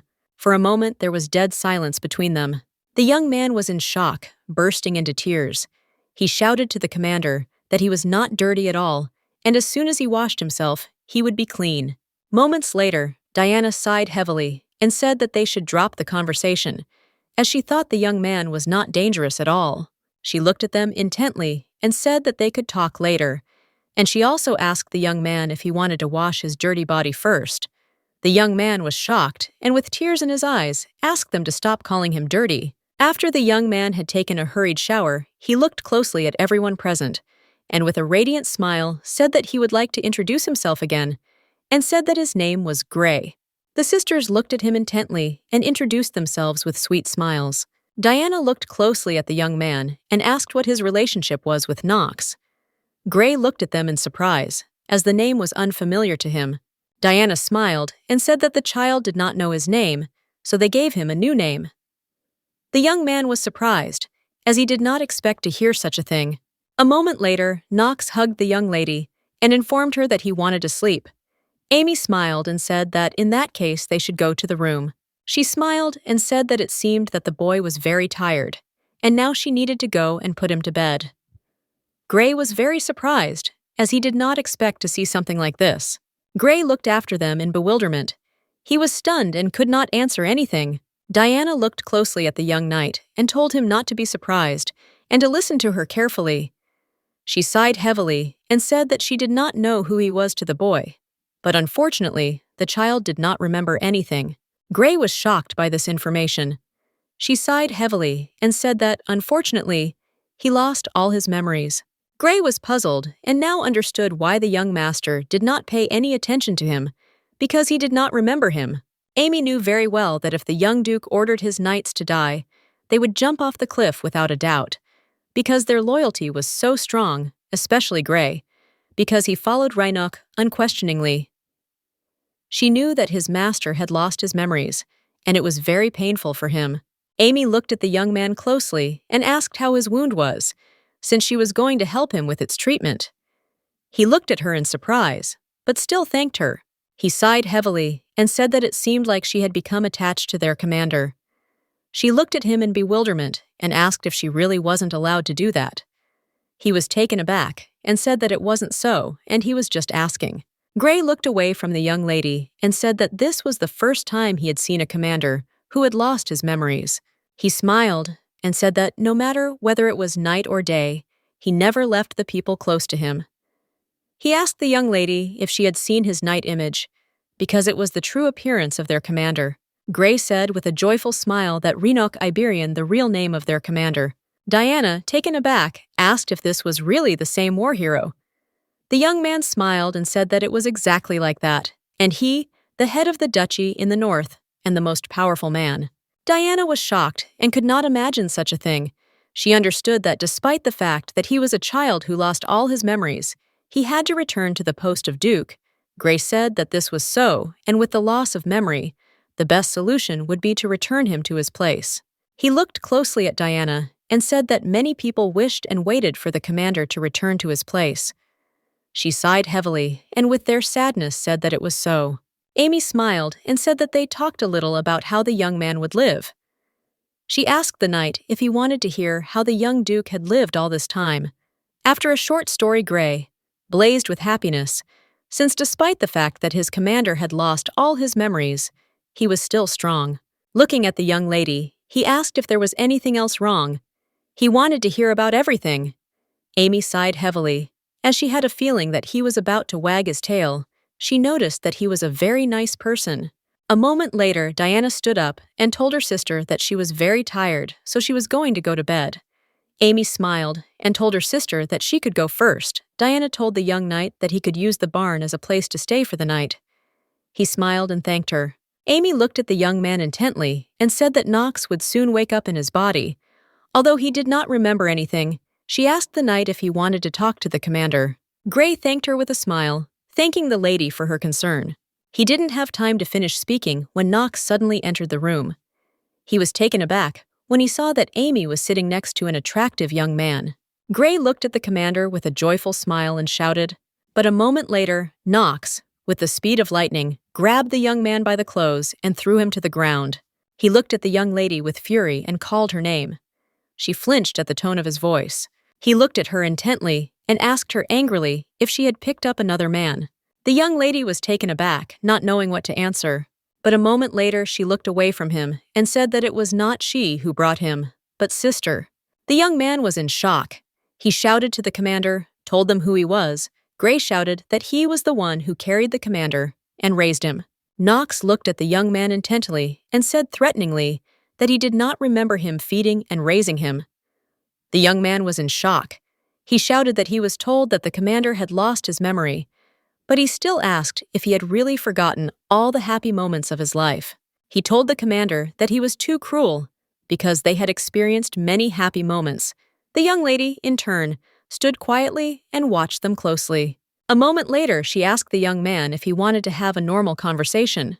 Knox sighed heavily and slowly released the young man. A moment later, Gray beamed with joy and looked intently at the commander. A few seconds later, Knox hit the knight and knocked him out. The young lady looked at him in confusion and said that the knight was injured. She didn't understand how he could just knock him out. He sighed heavily and said that she wanted to talk and he would disturb them. He said that she should explain to him what was happening now. Amy said that this man was a guest in their house and his name was Gray. She also told the young man that the knight knew him before he lost his memory. She smiled and said that the knight knew. He was really like that. And what kind of man he was, his real name. She smiled and asked if he wasn't interested in what his real name was. He sighed heavily and said indifferently that he was not interested at all. She looked at him in surprise, as she did not expect to hear something like that. He looked at her intently and asked coldly if she really hoped to throw him out after his memories returned to him. She was taken aback and said that she had said no such thing. Knox said she meant that as soon as he remembered everything, he would leave their house. He was furious and didn't understand why she didn't ask where he really wanted to be. She sighed heavily and, looking away from the young man, said that she didn't mean it that way. Knox approached the young lady with lightning speed and said that he was not going to go anywhere because he wanted to stay with her. Knox asked if he needed permission for that too. Amy was very confused by such pressure from the young man. She looked at her with bewilderment and asked what he would change if she allowed it. He sighed heavily and said that absolutely nothing. He smiled tenderly and, reaching closer to her, said that it would make him a little happier. She pulled away from the young man and asked him how about talking to Gray, and she also said that what she wanted to say was not that he needed to leave. Knox looked at the young lady with cold fury and said that she seemed to call him by his name easily. He asked if she liked the young man. She was taken aback because she didn't understand what he was saying. She smiled and said that she knew his name, since he had introduced himself earlier.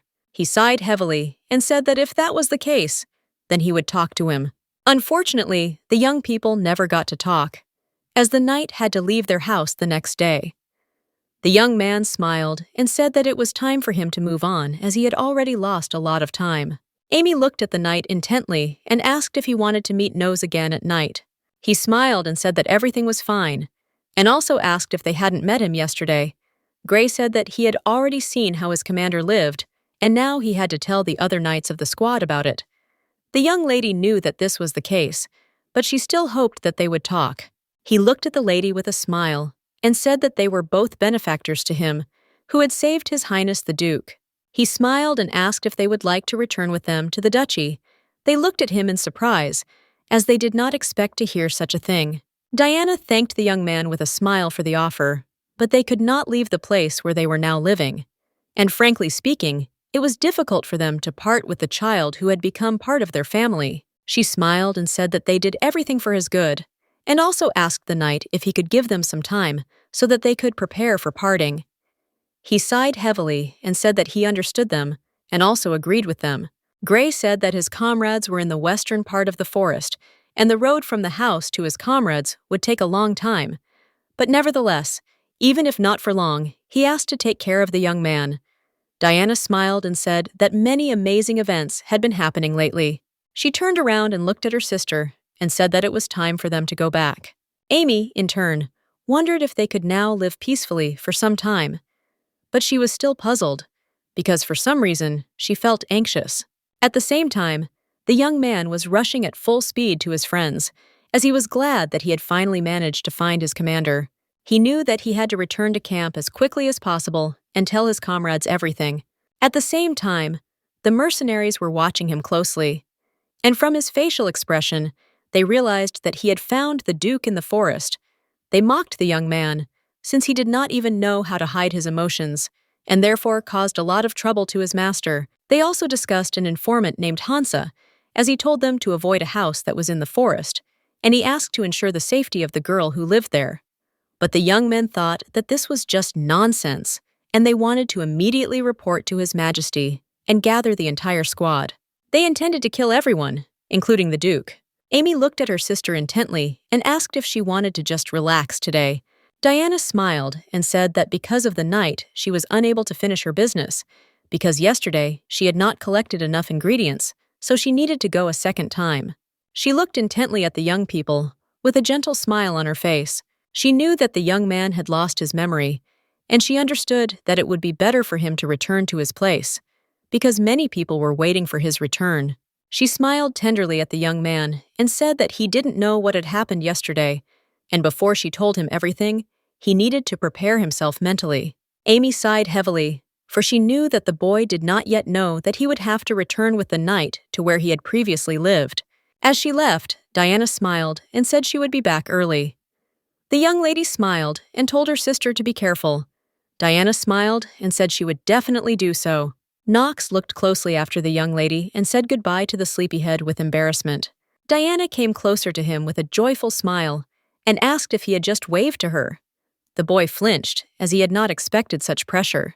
She looked at him intently and with tears in her eyes asked him to do it to her one more time for the last time. Amy told her sister that it was time for her to leave.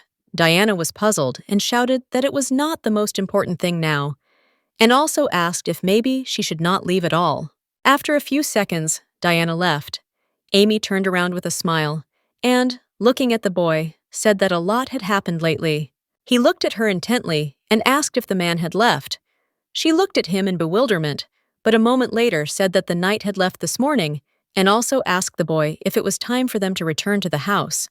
She looked at him in bewilderment as she saw that he was dejected. But a moment later, Knox turned around and ran away from the young lady with lightning speed. His action greatly surprised the young lady. Some time later, they finally went into the house. She looked at him in bewilderment, as she did not understand why he behaved in such a way. A moment later, he turned around and handed her a small book. Opening a page of the book, he showed her one word and asked if it meant estate.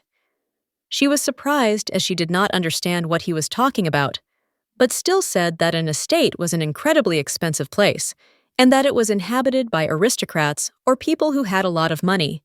She said with a smile that this was a place where neither she nor her sister could live. He sighed heavily. She asked him in bewilderment why he suddenly asked about this. She did not understand why he now looked as if he wanted to cry. He looked at her intently and asked if this place was his, if she would live with him there. She froze in shock and asked what he was talking about. Amy looked at the young man intently and asked if he remembered something. Without answering her question, he asked if she couldn't live with him. She was puzzled and wondered what she should do. She wanted to know if he remembered something. A moment later, the young man threw away the book and sighed heavily. He reached out to the young lady and asked if he remembered everything, they would not be able to live together. The young lady slowly knelt down and asked if he really wanted to live with her. Knox looked at her intently and nodded, saying that he wanted to live only with her. He looked at her with excitement and shouted that she should not go anywhere. It seemed to him that she would definitely leave him. She looked at him intently and calmly said that when he was older, he would have a loved one. Knox looked at her with bewilderment because he did not understand what she was talking about. Amy smiled and said that when he met the person he loved, his opinion would change. He sighed heavily and asked what would happen if he grew up and continued to love her. She smiled a soft smile and said that in that case they would think about it later. But she also informed him that people quickly change their minds and change themselves quickly. He looked at her with a frown and said that he would not change. Amy looked at him with a smile and said that in that case they would wait until he turned 23. And if by that time he did not have a loved one, then he and Diana would live together. Knox looked at the young lady with a joyful smile and asked if it was true. She smiled and said that it was true, and if he wanted it, then so it would be. She knew that at 23 he would realize his feelings for the main character. Her love would become the key to the magic that would lift the curse from the young man, and a happy ending would await them both. She knew that this was accurately described in the original, so she could not interfere with their happiness. In order to save her sister, she had already intervened in the course of events. But she knew that no more changes could be allowed. She knew that before this moment, she had to leave. A moment later, they were taken aback, as they heard some kind of crash. She sighed heavily and asked the boy if he heard the rumble. Amy was worried because she didn't understand where the sound was coming from. Looking out the window, she froze in place, as she saw unfamiliar young men. But after a few seconds, she saw red medallions on them. She was taken aback and froze in shock on the spot, as she realized that this was the sign of the Crown Prince. She understood that the knights had definitely come to them because of the young duke. A moment later, she grabbed the young man by the arm and shouted that he must follow her at once. She shouted that he had to go faster as they had to hide in the house. She told him that they had little time. A moment later, she saw the chest and said that if he opened it, there would be some space in there. She said that although it was cramped, this place would be perfect for him, and he could hide. Knox was scared, but in turn, he asked what about her. The young lady said in a hurry that Anna would check the back door. She understood that since they broke in from the main entrance, the back door was probably untouched. She knew that while the young man was hiding, she needed to quickly look around. But a moment later, she pissed and fell to the ground with a crash as the knights opened the door and hit her. She froze in shock when she saw the knights looking at her menacingly. A moment later, they said mockingly that they had found a young man. She froze in place with fear. A moment later, the young man called his commander. The commander sighed heavily and said that it was easier than they thought. He looked at them intently as everything went smoothly. The young lady froze in fear. She was puzzled because she did not know what to do. The man sighed heavily and asked his subordinates if this was really the girl the informant had spoken of. The young men said that they looked alike, and so it was. He looked closely at everyone else and asked about the situation in the forest. The young man said that there was a battle going on in the forest, but they were outnumbered, and the Duke's knightly detachment would not reach the house. Amy was puzzled. Their words made her burn with rage, because she did not know what happened to her sister, because she was also in the forest. The young man asked the commander what they should do with the girl, because the informant asked not to touch her. The man looked at them mockingly and said that they should kill everyone. A moment later, the young men drew their swords and looked at them intently. Amy was in shock as the boy rushed into battle. She screamed for him to stop, but it was all in vain. Knox rushed at one night with lightning speed. He looked at them with fury and shouted at them not to come near. He was angry and shouted at them not to touch Amy. The man looked at the boy with mockery and contempt and said that he had guts. He looked at him with fury and, drawing his sword, said that he would kill him quickly. The young lady rushed to the boy's defense and begged them not to touch him. Bursting into tears, she closed her eyes and began to beg someone for help. But a moment later, the young people were taken aback as they saw a bright light. The seal on the young lady's hand worked, and with the help of magic, Diana turned the boy into a man. A moment later, the young man looked at her closely and said tenderly that he did not know what was happening now, but she must not cry. She was taken aback and looked at him in surprise, as she did not expect to see him because she knew that it was daytime. He looked at her intently, but said nothing. The young men were shocked by everything they saw. They shouted that the boy had turned into a grown man, but even if he was a duke, he was alone, and they had no intention of retreating. Knox looked at everyone present in bewilderment, as they called him Duke.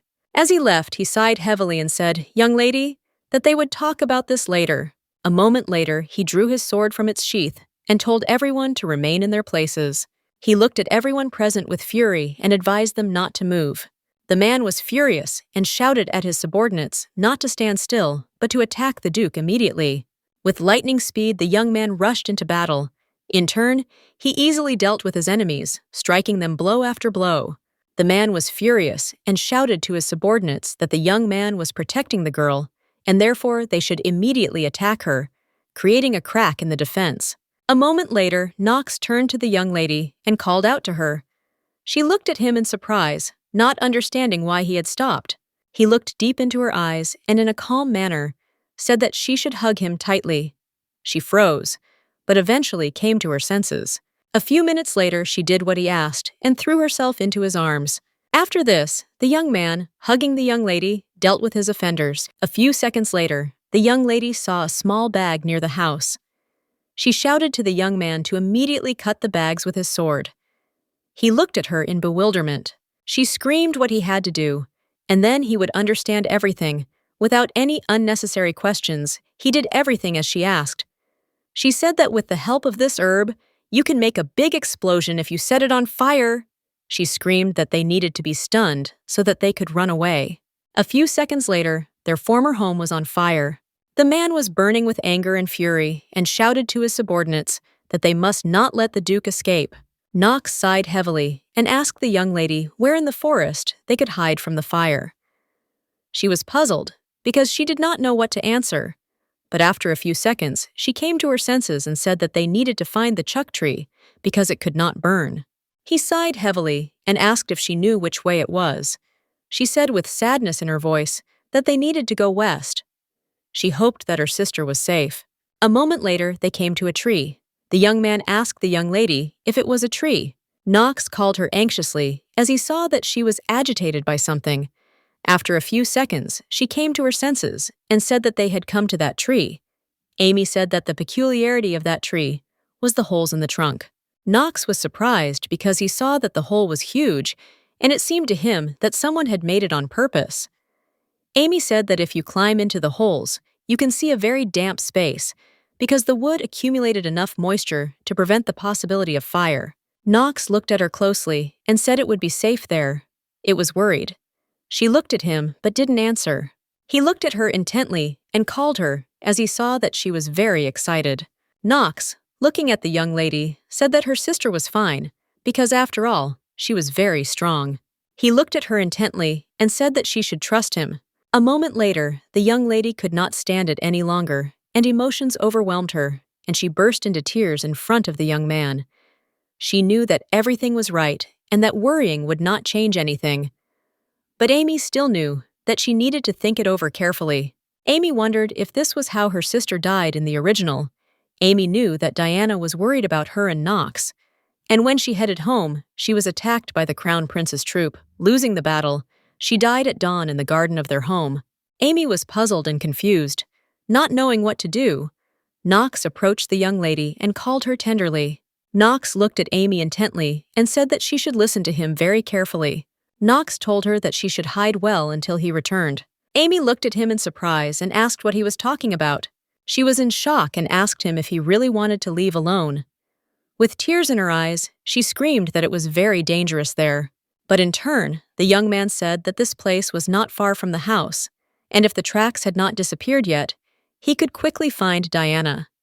She was shocked and screamed that they would never let him in, because the night forest is a dangerous place for travelers, and if they hide in a tree, they can remain unnoticed. Amy looked at him intently and with all her might begged him not to leave. Knox moved closer to her and, wiping away her tears, told her that she didn't need to cry. She looked at him worriedly and told him not to change the subject. He said that they would soon be caught up with, and they had no time to chat. She was shocked and asked if that was why he wanted to distract the mercenaries. She was shocked and screamed that she could let him go alone. Amy was sure that he needed time to rest. After all, he had been fighting all this time. She begged him to wait a little near the tree. He looked at her intently, but said nothing. A moment later, Knox said that she seemed to care very much about her sister. The young lady looked at him in confusion, but did not answer.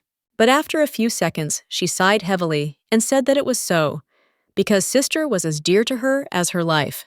But in turn, she knew that he was just as important to her. Knox looked at her closely and said that every day, with every breath he took, he thought of her. He said that he thought that these feelings were fleeting, and so he tried to get rid of them, but unfortunately, he was never able to do so. So when he saw her tears, he couldn't stand it. And he just couldn't stand it in silence when she cried. He said that he didn't want to see her cry at all. He was always worried that as soon as he let go of her hand, she would disappear. But he really wanted to protect her. He looked at her in bewilderment and asked why. When she returned, she called him Rinok. He did not understand why. When she touched him, he transformed. Knox looked at her intently and asked if she could answer these questions. She froze, looking at the young man, because she didn't know what to answer him. A moment later, she looked away from him, embarrassed, and said that if he returned unharmed, then she would answer his questions. She smiled and said that for this reason, he should return safe and sound. But a moment later, the young lady was taken aback as he came very close to her. She was shocked because she knew he wanted to kiss her, but knew he shouldn't.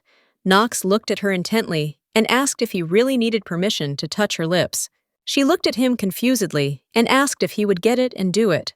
He looked at her with a smirk and said that of course he would, because he wanted to try everything with her.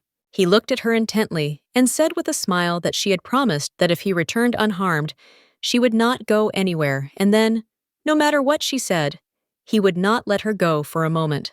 A moment later, Amy heard the sound of explosions finally stop.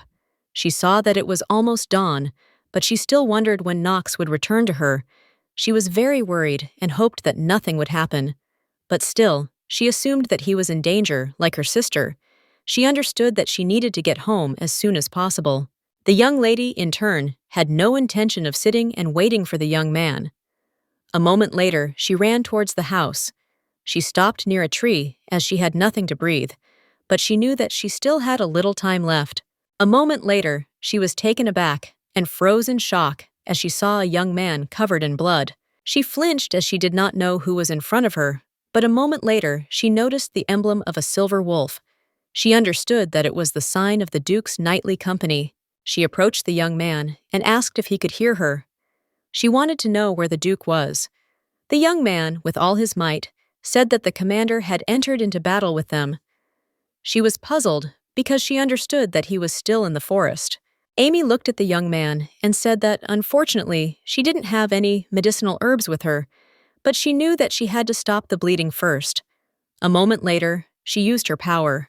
She was surprised because she saw the magical light again. She was surprised because she didn't know what it was and wondered if she could use the power and heal wounds, but she knew that sometimes she couldn't do it. The young man looked at her intently and, shaking with pain, asked who she was. Amy hesitated, not knowing what to answer. A moment later, she said that she would call for help. A few minutes later, she arrived at her house and froze in shock, as the sight was not for the faint of heart. She hit herself in the face several times, as she wanted to wake up from the terrible nightmare. She turned around looking for her sister, but she didn't see her anywhere. But after a few minutes, she finally saw her sister, and she was not in very good condition. In a hurry, the young lady rushed to her sister, as she was very worried about her. She screamed and called for her sister, and wanted her to wake up. But in turn, she noticed that her sister was badly injured, and her breathing was getting weaker with each passing minute. She knew that she needed to quickly stop the bleeding. But a moment later, Gray approached the young lady and called her. She froze for a moment as she saw that he was with the Duke. She stood up in a hurry and asked the young knight what her commander was. The young man sighed heavily and, having seated the Duke next to him, said that he alone fought with the detachment of the Crown Prince. The prince's men were several times more numerous than theirs. He sighed heavily and said that it was the first time he had seen the commander so mad. Gray said with alarm that he was insane, especially at that moment when it was necessary to protect Diana, and the commander was ready to sacrifice his life for her. The young lady was stunned by what she heard, as she understood that he saved her sister with his life, and now he was in a serious condition. Gray sighed heavily and said that it was true, but perhaps if the commander returned to the duchy and was treated by the mages, he would get much better. She looked closely at the young man and asked if there was a way to return to the duchy. Gray said that to do this, they needed to gather all of their knights together, but since they could only use the power of the knight squad now, they had to move to the nearest city or temporary shelter. He sighed heavily and, looking at the Duke with sadness in his voice, said that, unfortunately, he did not know whether he would survive magic in such a state. Amy looked at the young man intently and asked if he would help her if she could save the Duke. Gray looked at her in surprise, as he did not expect to hear, he thought. But alas, it in turn said that he swears on the honor of a knight. If she can save the commander, he will do anything. A moment later, Knox opened his eyes and called out to the young lady. She was taken aback, as she did not expect him to open his eyes. The young man slowly rose up. Amy was in shock and screamed that he couldn't get up, because the bleeding hadn't stopped yet. He looked at her intently and said with a smile that he had kept his promise. She was taken aback and froze in shock. But a moment later, the young lady burst into tears and said she knew about it. She thanked him and said that for that reason, she was going to give him a little treatment. Knox looked at her hard and said what he needed now was not treatment. Amy looked at him hard and told him he should stop and go back to his seat, for their meeting was a coincidence. She said he meant nothing to her and asked if he knew that. He looked at her hard and told her it was a lie.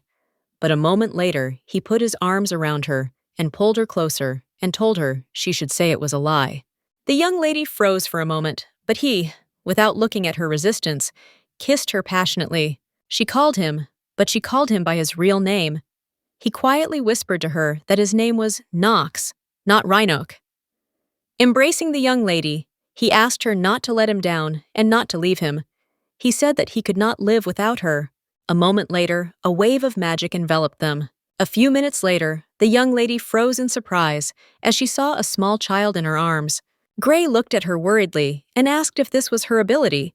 Amy sighed heavily and said that it was, but she didn't know why. But if he was with her, he could transform, and his wounds would heal.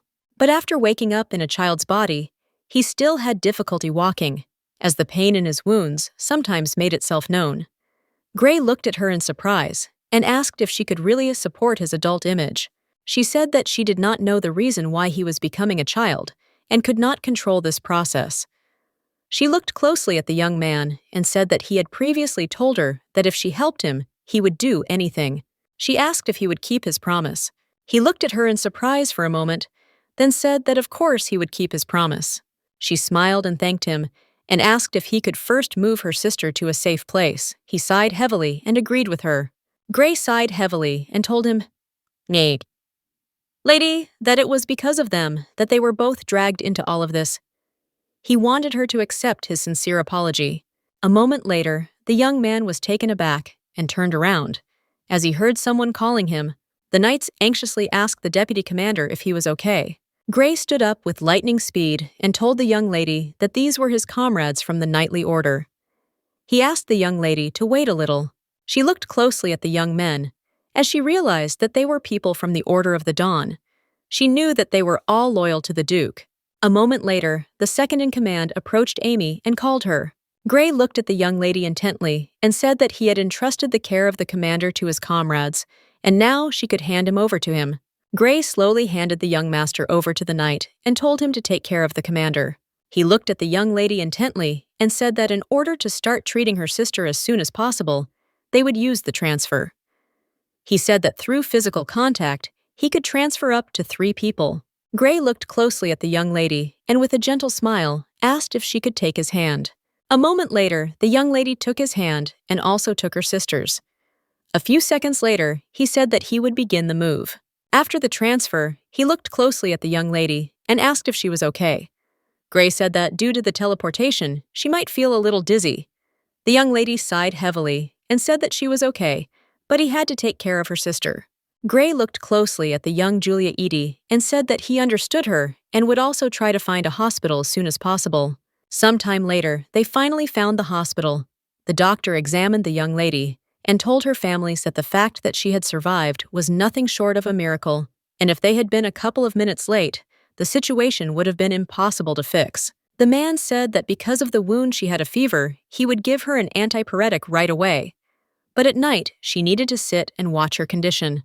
The man looked closely at the young lady and asked if she was all right.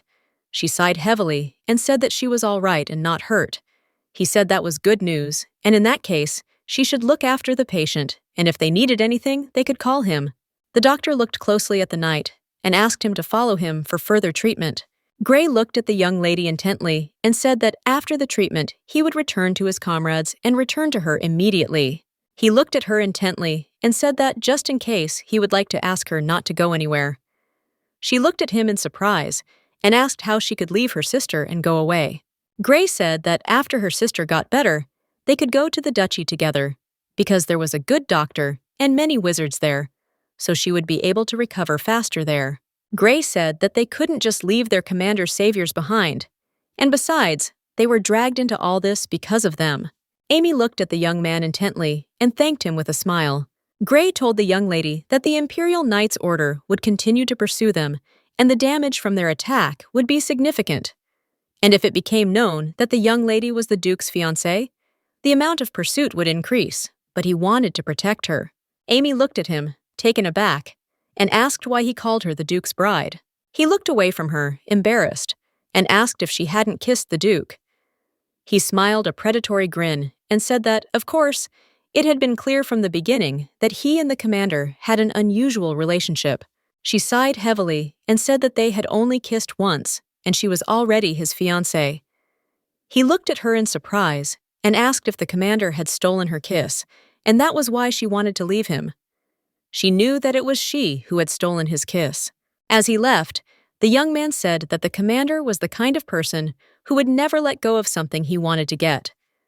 A moment later, he told her that she should rest. The young lady looked at her sister closely and sighed heavily, wondering if she knew that this would happen. A while ago, Diana looked at the young lady and said that if they were the Knox Duke, they might be drawn into a showdown with the aristocracy as assistants in his escape. Then Diana handed her sister a small bead that could move her to any place, and Amy had to use the bead to escape. The young lady sighed heavily, as she knew she had to use the bead now. To be honest, she hoped they would have another year before the attack. She hoped he could forget her and be happy like the original. A moment later, the young lady used the bead to move. She looked at her sister with a smile and said that it was time to leave him. Sometime later, the young man entered the room, but it was empty. He was in shock, as he knew that they were gone. But when and how he could not know. A moment later, he saw a small note near the bed and a lock of the young lady's hair. Amy asked Gray to tell the Duke that she was dead, as her wounds were fatal. A moment later, Knox burst into the room and asked where Amy was. Gray, in turn, was taken aback and froze for a moment, holding the young lady's note in his hands.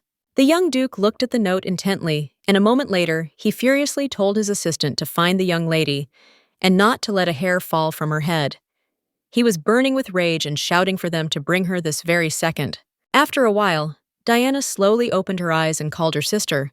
Amy looked at her sister with a happy smile. With the speed of lightning, she rushed towards her sister and hugged her sharply. Amy looked at her sister with concern and said that it had been several days, but she had not woken up, and so she was very worried that she would not wake up again.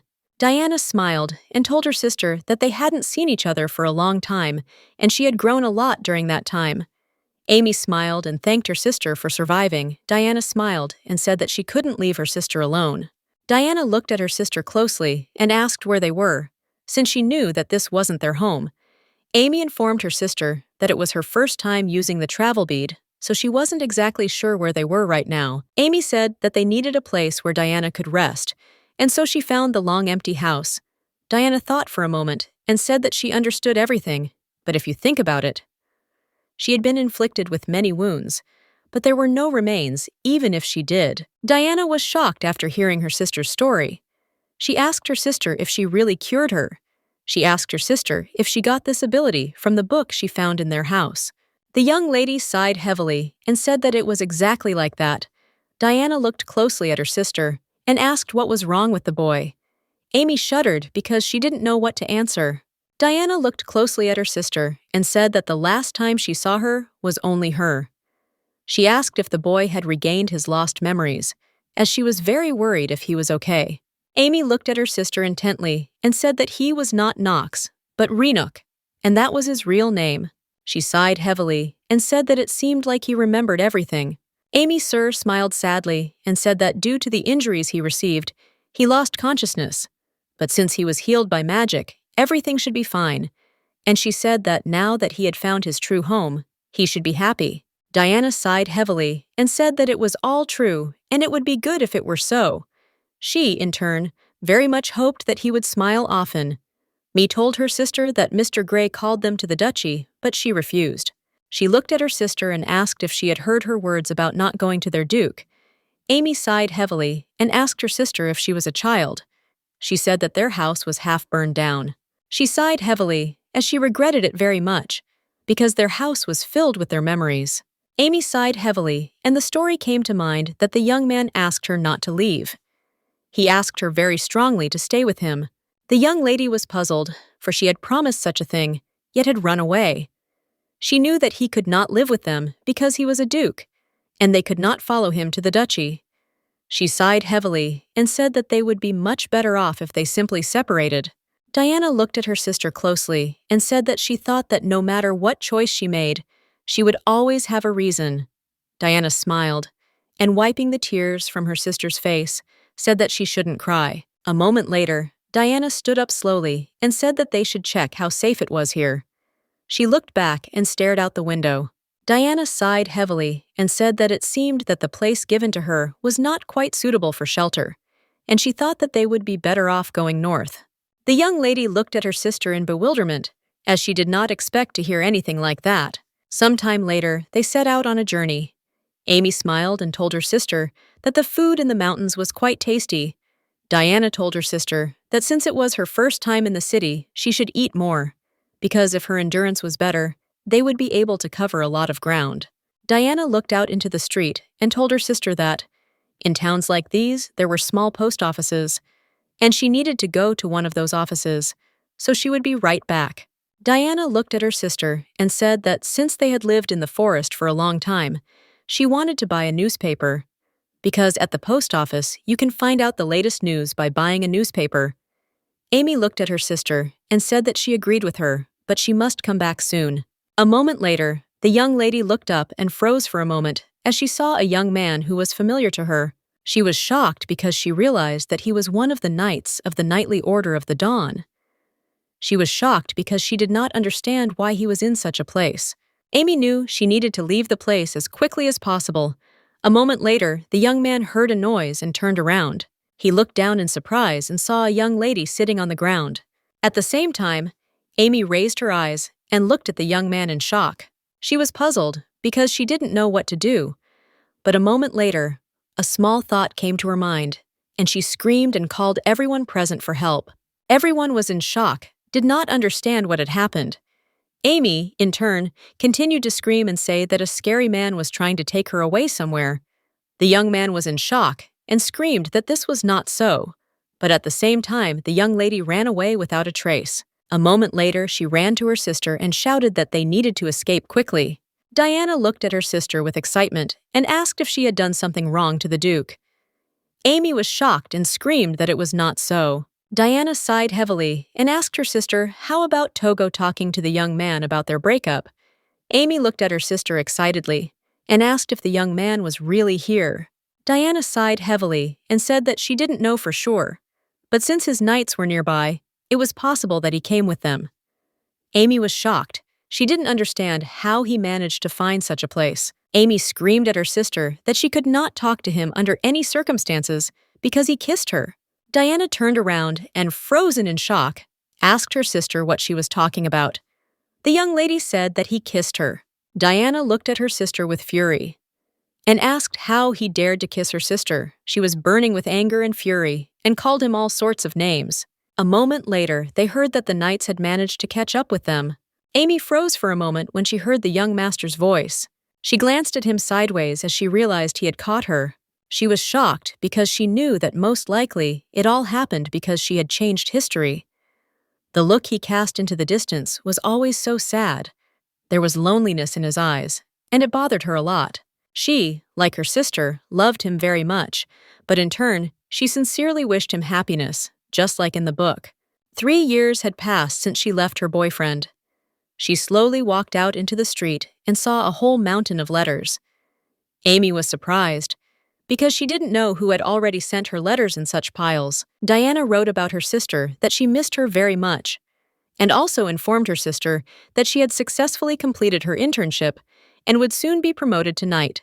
Diana wrote that after she was appointed to the position, she would receive leave, and since she would be coming of age in a month, she wanted to come to her. Amy, in turn, was very happy, because she knew that her sister's dream had finally come true. Diana also wrote that there was a certain comrade who had received an appointment several months before her. He was from the village they had fled to, and this time he would be passing through, so he promised to check how she was living there. The young lady was shocked because her sister was intimate with some man. It was surprising news for her. After she and the Duke parted, her distrust of strangers grew, and she wondered if he was a good man. The village they settled in after escaping was in the north, difficult to detect with magic, so all the residents were safe. A year ago, Diana finally decided to settle in the village and join the ranks of the knights. Diana told her sister that in the Empire, one can become a knight without hiding one's past, but she was afraid to leave her sister alone, so she asked her sister if she wanted to go with her. Amy spoke with a smile about her sister, so that she would not worry and go towards her dream. And after she stood on one leg, she could easily take her to her place.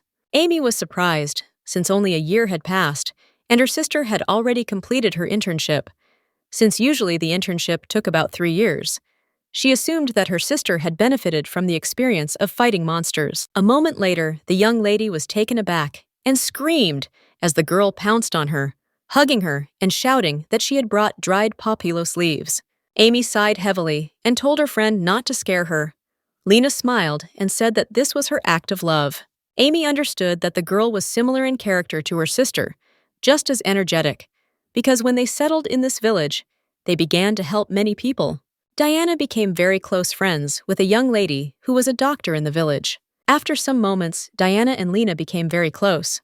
Lena looked at the young lady closely and asked if her shoulders were sore, because there were many casualties among the mercenaries and ginseng gatherers this time.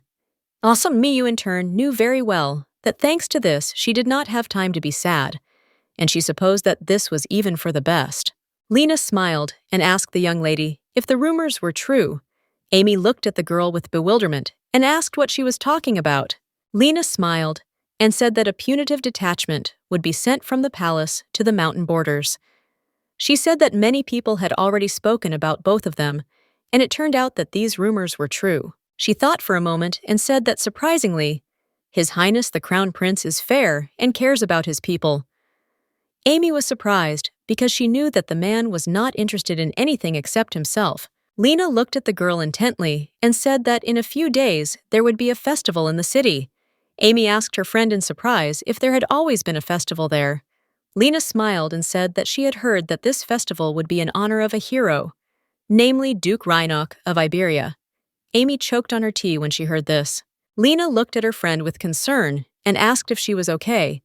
Amy sighed heavily and apologized because she choked, and she also asked her friend if she was talking about the festival.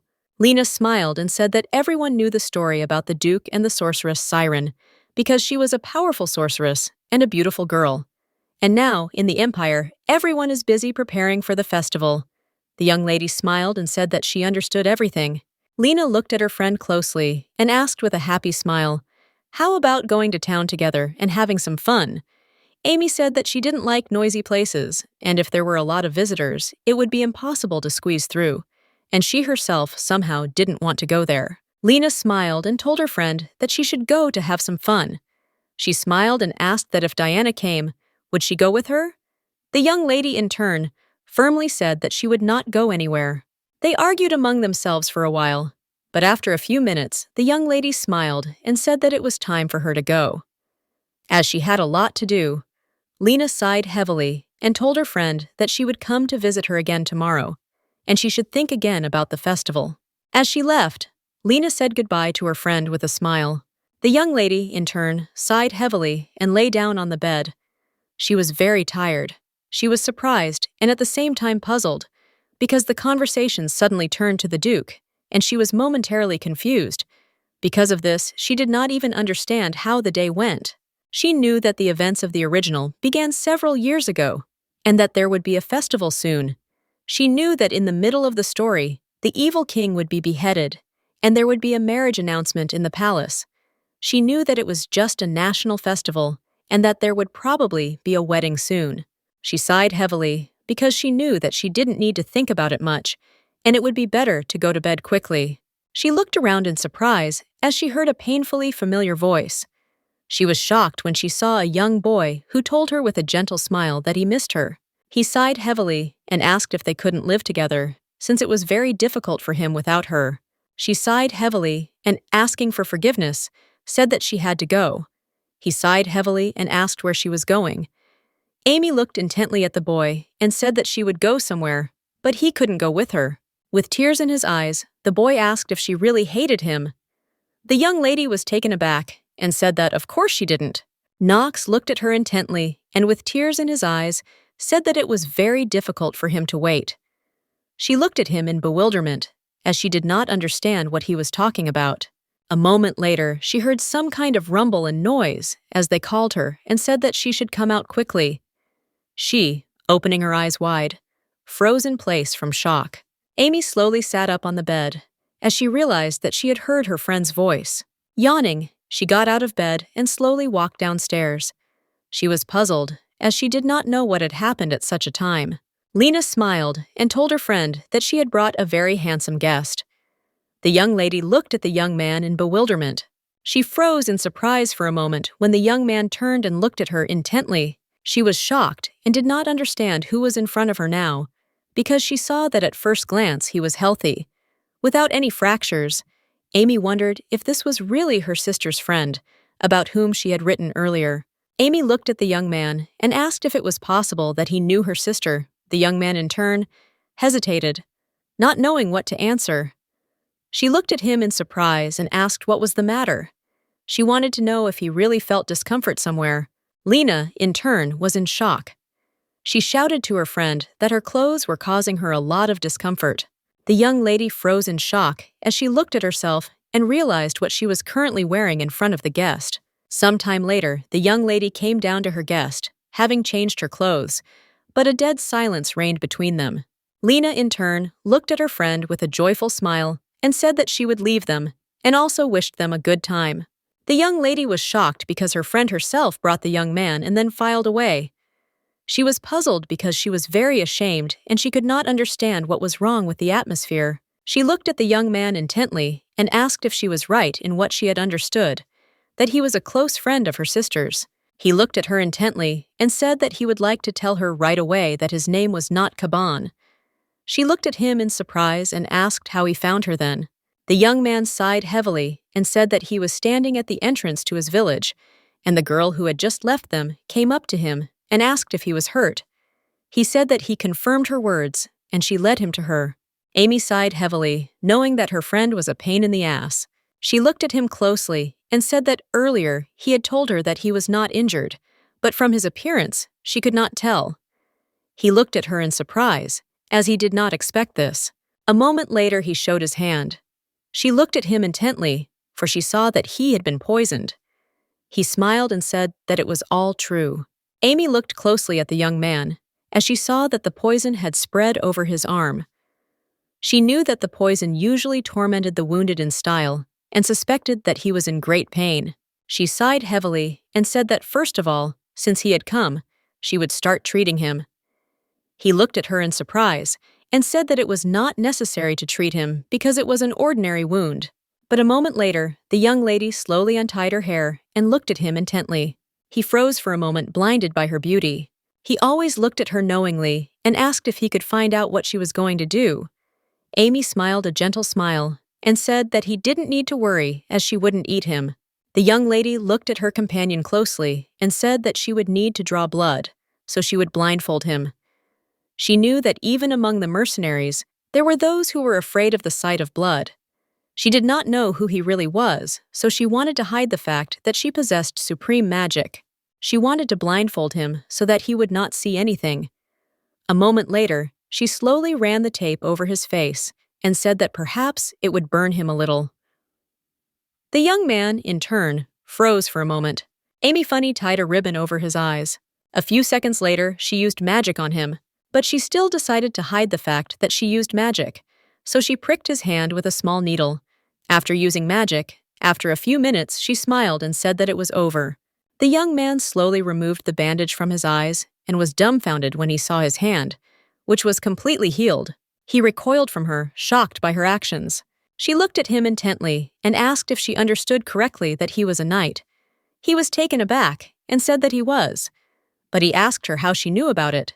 She smiled and said that clothes like his were not worn by ordinary people. She smiled and said that since he didn't have the emblem of a knightly order, he was either a retired knight or an aristocratic traveler in disguise. He smiled and said that he understood her. She smiled and said that she thought he would be more modest, and she also apologized for being rude, but he looked quite defiant. He sighed heavily and looked away from her, but later said that this often led to misunderstandings. He smiled tenderly at the young lady and said that he was not a dangerous man at all, and he would be glad if she would stop treating him with caution. He looked at her intently and said that he could tell her the reason for his surprised look. With the speed of lightning, the young man approached the young lady, and with a satisfied smile, said that he was weak to such beautiful girls as her. Her face froze in surprise for a moment. Amy was shocked because it seemed to her that there was a completely different person in front of her. A moment later, she turned her gaze to the small seal and shouted that he had dropped something. With the speed of lightning, she suddenly stood up and said that she would pick up what he dropped. When she picked up the small seal, she froze in place, as she knew it was the mark of the crown prince. He smiled and slowly approached her, and also said that he had not intended to reveal himself at all, but it seemed that he would have to introduce himself, albeit late. The young lady turned around with lightning speed and froze in shock. The young man smiled and bowed, saying that he was the crown prince of this country, Tangshiz Lagnar. Amy was shocked and did not understand what the crown prince himself was doing here. She knew that in the original he was described as a beauty with platinum hair. She was puzzled because she knew she should have recognized his face, but unfortunately she was too puzzled by the situation that she did not recognize him at all. She was furious because he had changed the color of his hair, she, of course, did not recognize him. The prince looked at her in bewilderment because he saw that she was worried about something. She was surprised, looked at him and asked what a man was, how he was doing in such a place. The prince smiled and said that now in the city, all they were talking about was a punitive detachment. He asked if she hadn't heard anything about it.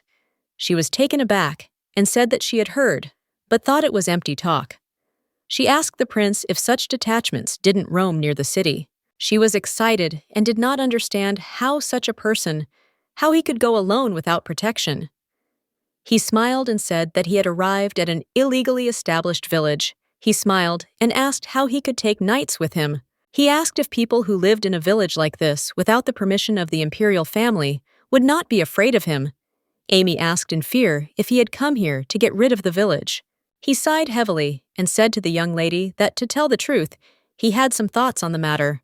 But a moment later, he came closer to her and asked with a smile how he could destroy the village in which his benefactress lived. He wanted to leave this matter alone this time. He smiled and kissed her hand and said that he had told her earlier that beauty was his weakness. The young lady, in turn, looked away from the prince. She abruptly took her hand back and asked what he was suddenly talking about. The prince smiled and said that at first he just wanted to see the village of fugitives, which he had heard a lot about. But there was something much more interesting here. Tanges looked at the young lady with an admiring smile and said that he never thought that he could receive such treatment here. He thanked the young lady with a smile for her help. She was scared because she knew this shouldn't happen. The reason she hid in this village was for the Duke to become a happy man. She had to escape. But after going through all this, now she was connected with another protagonist. She knew that the prince hated the young Duke and wanted to kill him very much. The young lady slowly turned around and told the prince that she had to go to the next patient. As she was leaving, she turned around and asked the prince if he could please leave the room, and she timidly asked for forgiveness. The prince was taken aback, as he did not expect to hear such a thing, but moments later he smiled and said goodbye to her. After a while, she sat down quietly on a chair and sighed heavily, as she was puzzled by the prince's presence, but at the same time glad that he had gone. She knew she needed to hide somewhere as quickly as possible, but there was only a small village near the mountains, and she could be found immediately. She knew she needed to get lost in the crowd. Sometime later, she decided to go to her friend. Lena looked at her friend with bewilderment and asked what about the guest. Amy said that the young man was healed and left. Lena looked at her friend in confusion and asked what kind of bag she had. Amy quickly shouted to her friend that she had said earlier that she wanted to go to the festival. She said that she had changed her mind and they could go to the festival. Lena looked at the young lady in surprise, but said that she was very glad to go with her, and also asked when she wanted to go. Amy hurriedly shouted that she would like to go immediately today. A few days later, they finally arrived at the festival. Lena smiled and said that thanks to the festival, the atmosphere was serious, but also cheerful in the city, and it was hard to even imagine what the city looked like in normal times. For some time, they walked around the city, looking at all the entertainment. Lena looked at her friend in surprise and called her because she saw that she was very tired. Lena was worried about her friend's condition, but she still told her friend that she would feel better if they took a little walk. After a few minutes, she took her friend by the hand and pulled her to other entertainment. A moment later, Lena told her friend to look up as there was a monument to the hero Duke. Amy froze in shock for a moment when she saw the Duke's monument. She thought for a moment, knowing that he had grown up lately. She asked her friend if this girl, together with the Duke, was the famous sorceress. Lena smiled and said that everything was correct, and even the sculpture was beautiful. Some time later, the young ladies looked into the distance as she heard people whispering. They said that the Duke and the sorceress loved each other very much. Amy knew it was true, because according to the original, the young people would soon fall in love with each other. Lena looked at her friend in surprise and asked what happened to her. Amy said that she was simply inspired by such a beautiful sculpture. Lena smiled and said that maybe they would be able to see the sorceress soon. She said that after defeating the king of monsters, the hero and the sorceress would participate in a parade throughout the empire. Lena smiled at her friend and said that she thought that was why she decided to come to the city. Amy knew very well that after the victory over the king of monsters, a love triangle began in the palace, because the Duke proposed to the sorceress, and after that, their engagement was announced. She thought that this festival was in honor of the engagement. She understood that if the Duke participated in the parade, then she should not be here. She knew that everyone was looking forward to tomorrow's parade. Lena looked closely at her friend and told her to hurry up.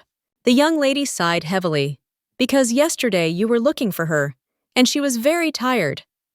She looked around, but did not find her friend. She understood that before the apparatus began, she needed to find her friend and tell her that she was leaving.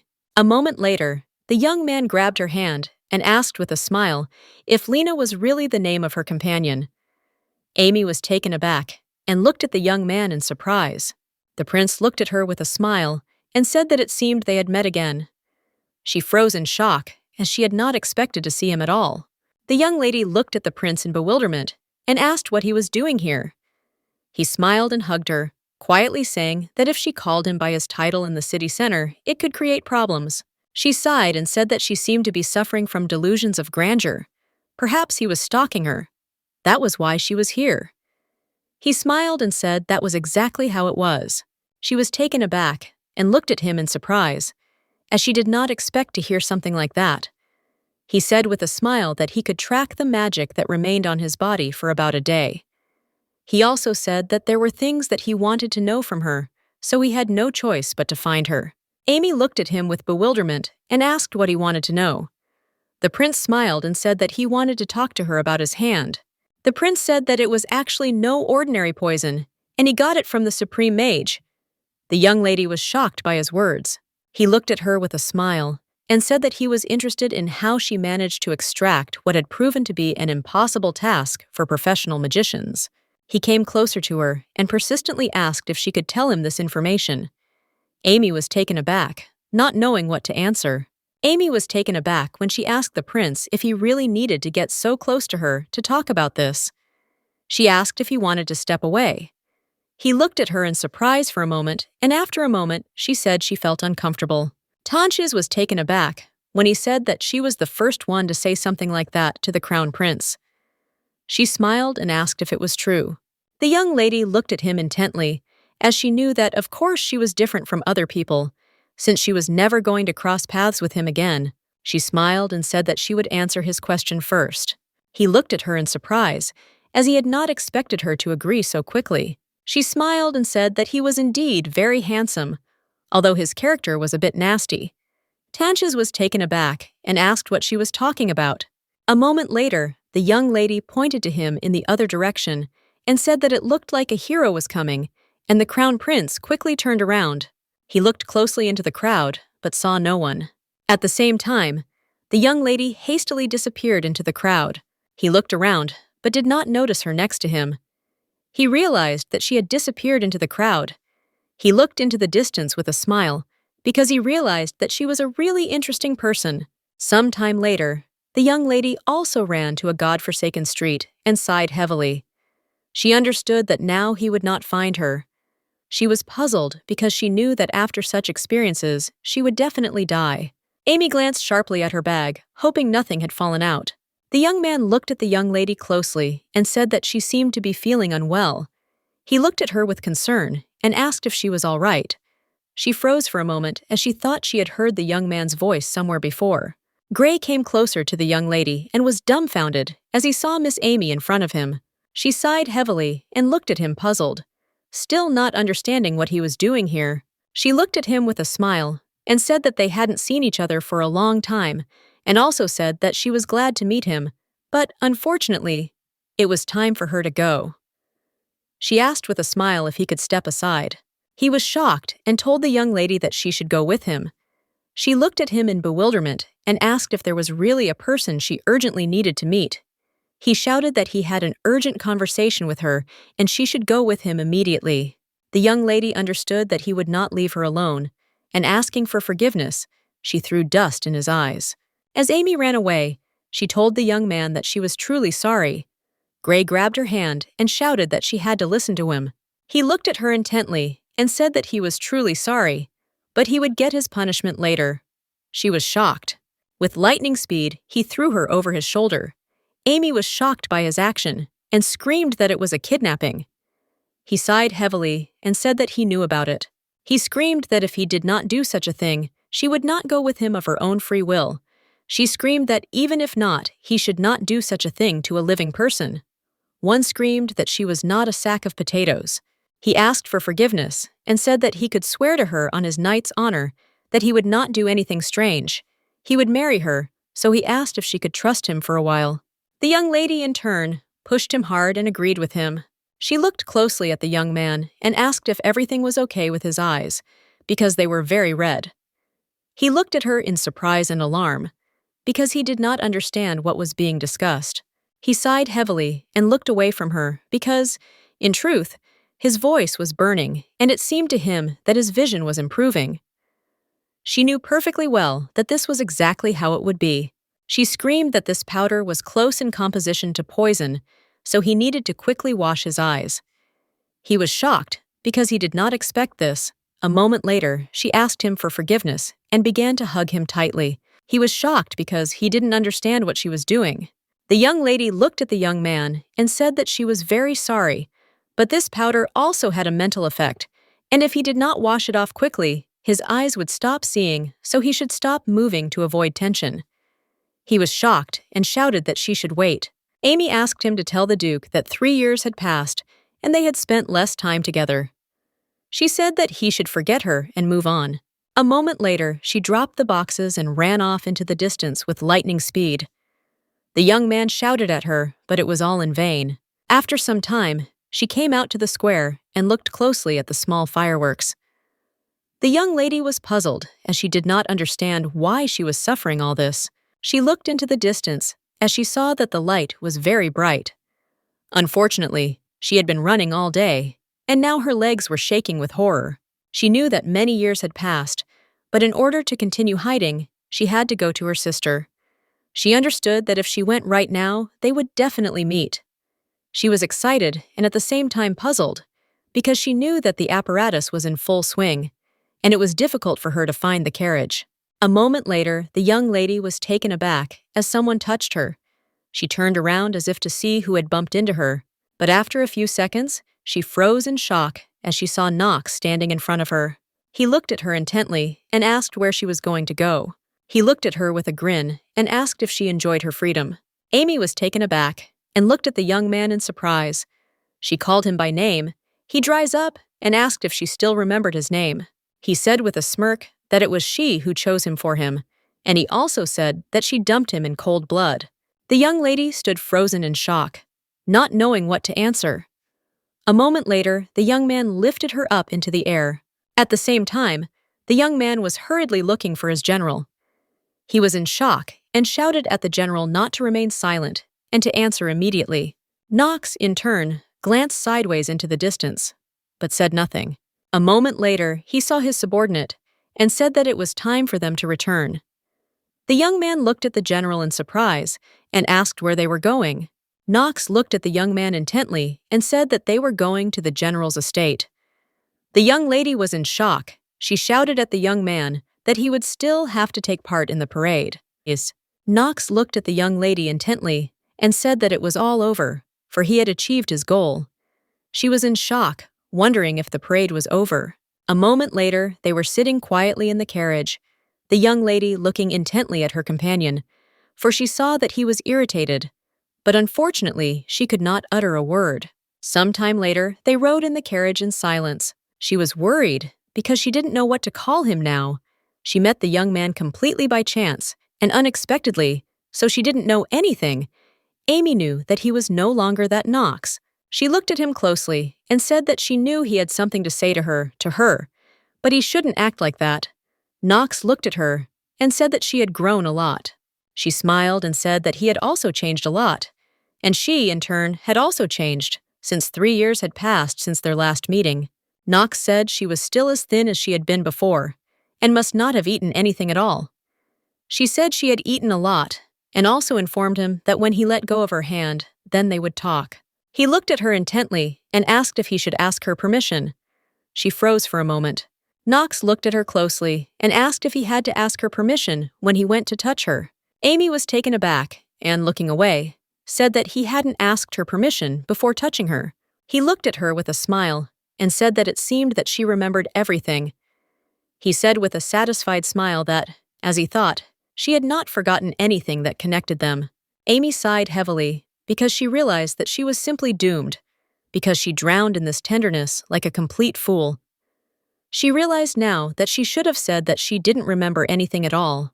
A moment later, the young man approached the carriage and told the general that it was time for dinner, as they should have some refreshment before setting off. He looked at the young man intently and said that he had previously given orders never to open the door without permission. The young man smiled and told the general that he himself had said that one should not remain hungry. The young man explained and said that the vice-captain told him to knock. The young lady, in turn, looked at the young men with bewilderment, not understanding why they were looking at her so intently. Some time later, there was a commotion in the camp, as everyone was talking only about the young lady. The commander sighed heavily and, looking at everyone present, told them to immediately shut up and return to their places. The young man sighed heavily, as he did not know which of what he saw was food. He knew that the southern grass grew haphazardly. The young lady slowly walked up to the young man and asked if she could help him. The young man beamed with happiness and thanked the nth lady, saying that it was a great honor for him. She smiled and said that he did not need to talk about honor at all. Amy looked at the young man closely and asked if he had been collecting any wild herbs to replace the spices. He looked at her with a smile and said that was exactly the case. Sometime later, she was hired. The lady pointed out to him the different herbs and told him which ones could be picked and which ones could not. She smiled and pointed out to him the safest herb. The young man, in turn, looked at her with joy and thanked her. A moment later, the young man left the company of the young lady. She looked intently into the distance and saw her friend. Amy, in turn, wondered what was on his mind now. She knew that when they were at the bullfight, he was very close to her, but now he kept his distance. She sighed heavily, knowing that it was luck after all. A moment later, the young man approached the young lady and presented her with a delicious dish. She smiled and thanked Runt. He looked at her in surprise and asked why she was sure that he was Runta, since he could have been Landy, young, and said that no one had yet been able to distinguish between him and his brother. She smiled and said that they were twins, and although they looked the same, there were still some differences, and it was not so difficult to recognize them. He smiled and said that now he understood what the vice captain was talking about. After all, the general had many problems, but they had an appropriate reason. The young lady looked at him in bewilderment and asked what he was talking about. The young man smiled and said that he was talking about marriage now. He looked at her intently and said that he would get into trouble if he talked so much, so it was time for him to go. He wished the young lady a good appetite before she left. Some time later, the young lady ran away in a hurry through the forest. Earlier, she had told the young man that he could collect the safest grass. Nose! In turn, she knew that there was no talk of safety. Vetrova had a soporific effect. She knew that he most likely would not wake up because she had added a large amount of grass, capable of knocking out a lion. She understood that she had to leave the camp immediately. She knew that it didn't mean she didn't want to see him.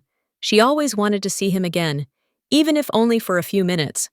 But she couldn't change the story anymore, which was getting more and more confused because of her. She knew that if this continued, he would never be able to get rid of the curse. She knew that he had to get rid of it.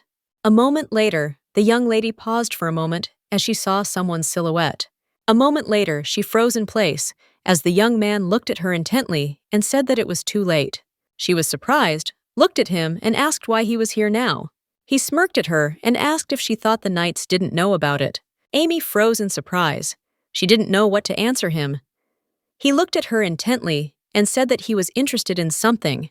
Knox came closer to her and asked if he did nothing and just waited like she told him to. Would she run away from him again? Amy stood frozen in place. She looked at him intently and asked him to listen to her. He smiled predatorily and said that he thought his invitation was strange.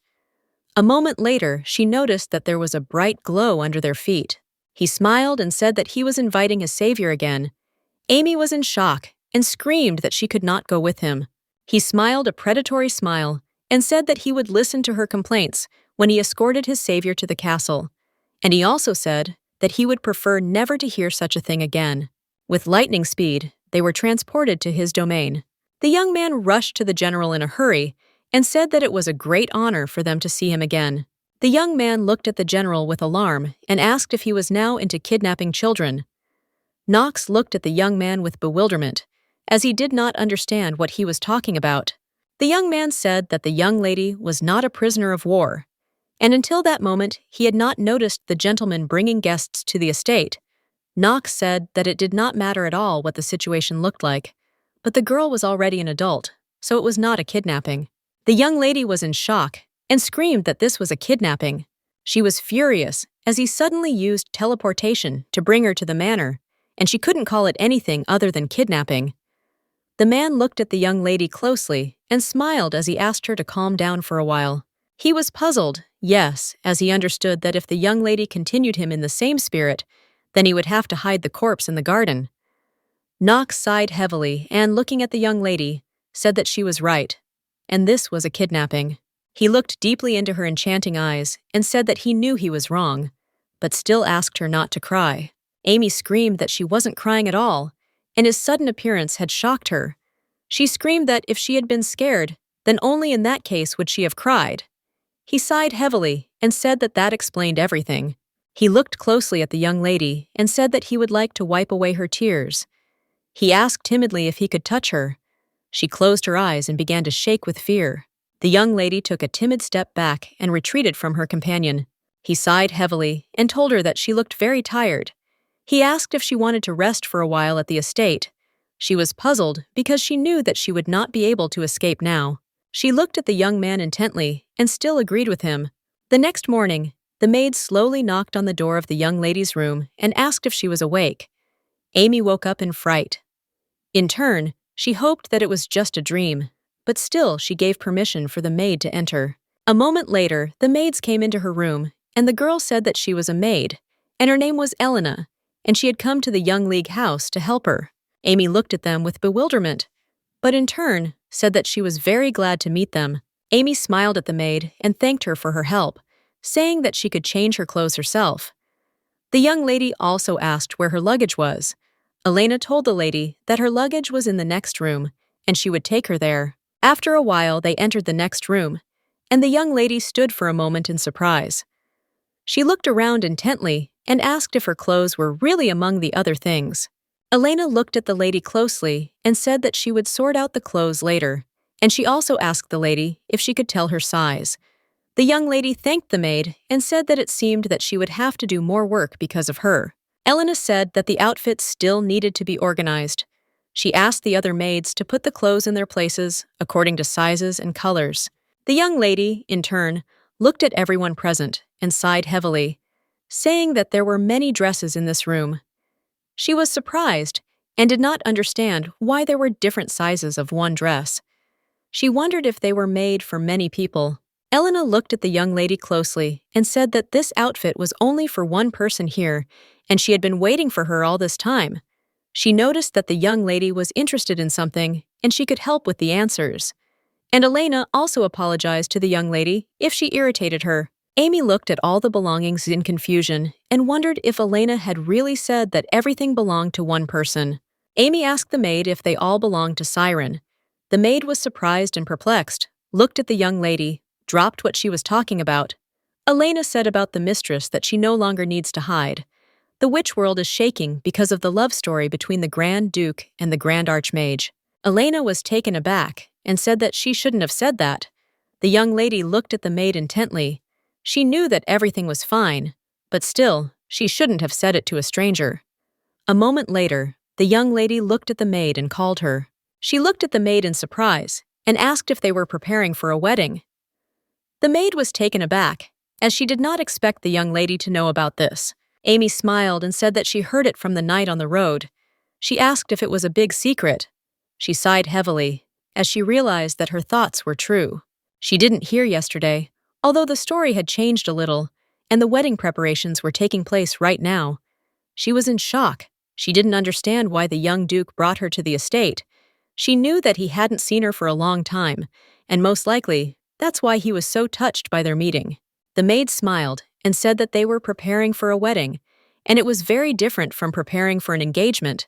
So they had started the preparations a long time ago. The maid said that they, unfortunately, had not heard that everything had been finally decided, because the answer had not been given by the Duke. The girl said that the general had told them that if he received consent, the wedding would take place that very minute. But unfortunately, they did not yet know how the consent would be received. The young lady asked in surprise if everything was really that complicated. Rosanelina smiled and told the young lady that she was very grateful to her for living up to the general's expectations. A moment later, Elena called out to the maid, and she was taken aback. Elena apologized to the young lady because they had not received guests for several years, so the child was a little worried. Amy smiled and told the young maid that she did not need to worry about such things. Elena smiled and said, "Madam," that she needed to have breakfast now, so? She asked if she needed help with choosing an outfit. Amy smiled and said that she would probably need their help, since she was going to find her outfits a little later. A moment later, the young lady, having changed her clothes, was looking around the estate. Elena asked the young lady not to touch the decorations while she was in the house, including all the walls. The young lady, in turn, looked at her in bewilderment, but Elena asked her to pay attention to the decorations on the walls. Because one could expect the appearance of uninvited guests, they placed protective stones on the walls of the mansion in which the spirits of demons were sealed. And she could notice this, since there were small bells on the walls. Elena told the young lady that for this reason she should only walk around the mansion when accompanied by someone, and she also informed her that the house barrier would be stronger at night. She smiled and told the young lady that the general was already waiting for her.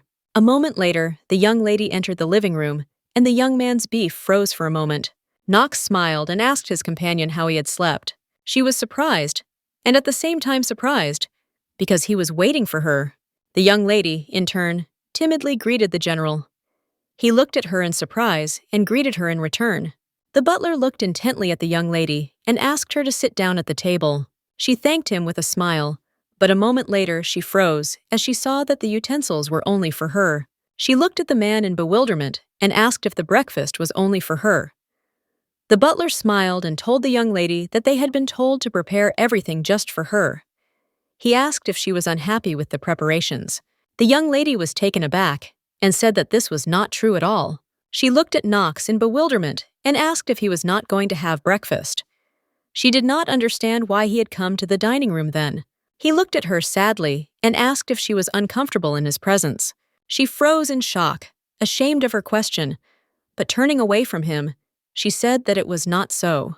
He sighed heavily and, looking at the young lady, said that although it was uncomfortable for her, she had no other option. He knew that it was not safe for her to be alone, and the said guests could arrive at any moment.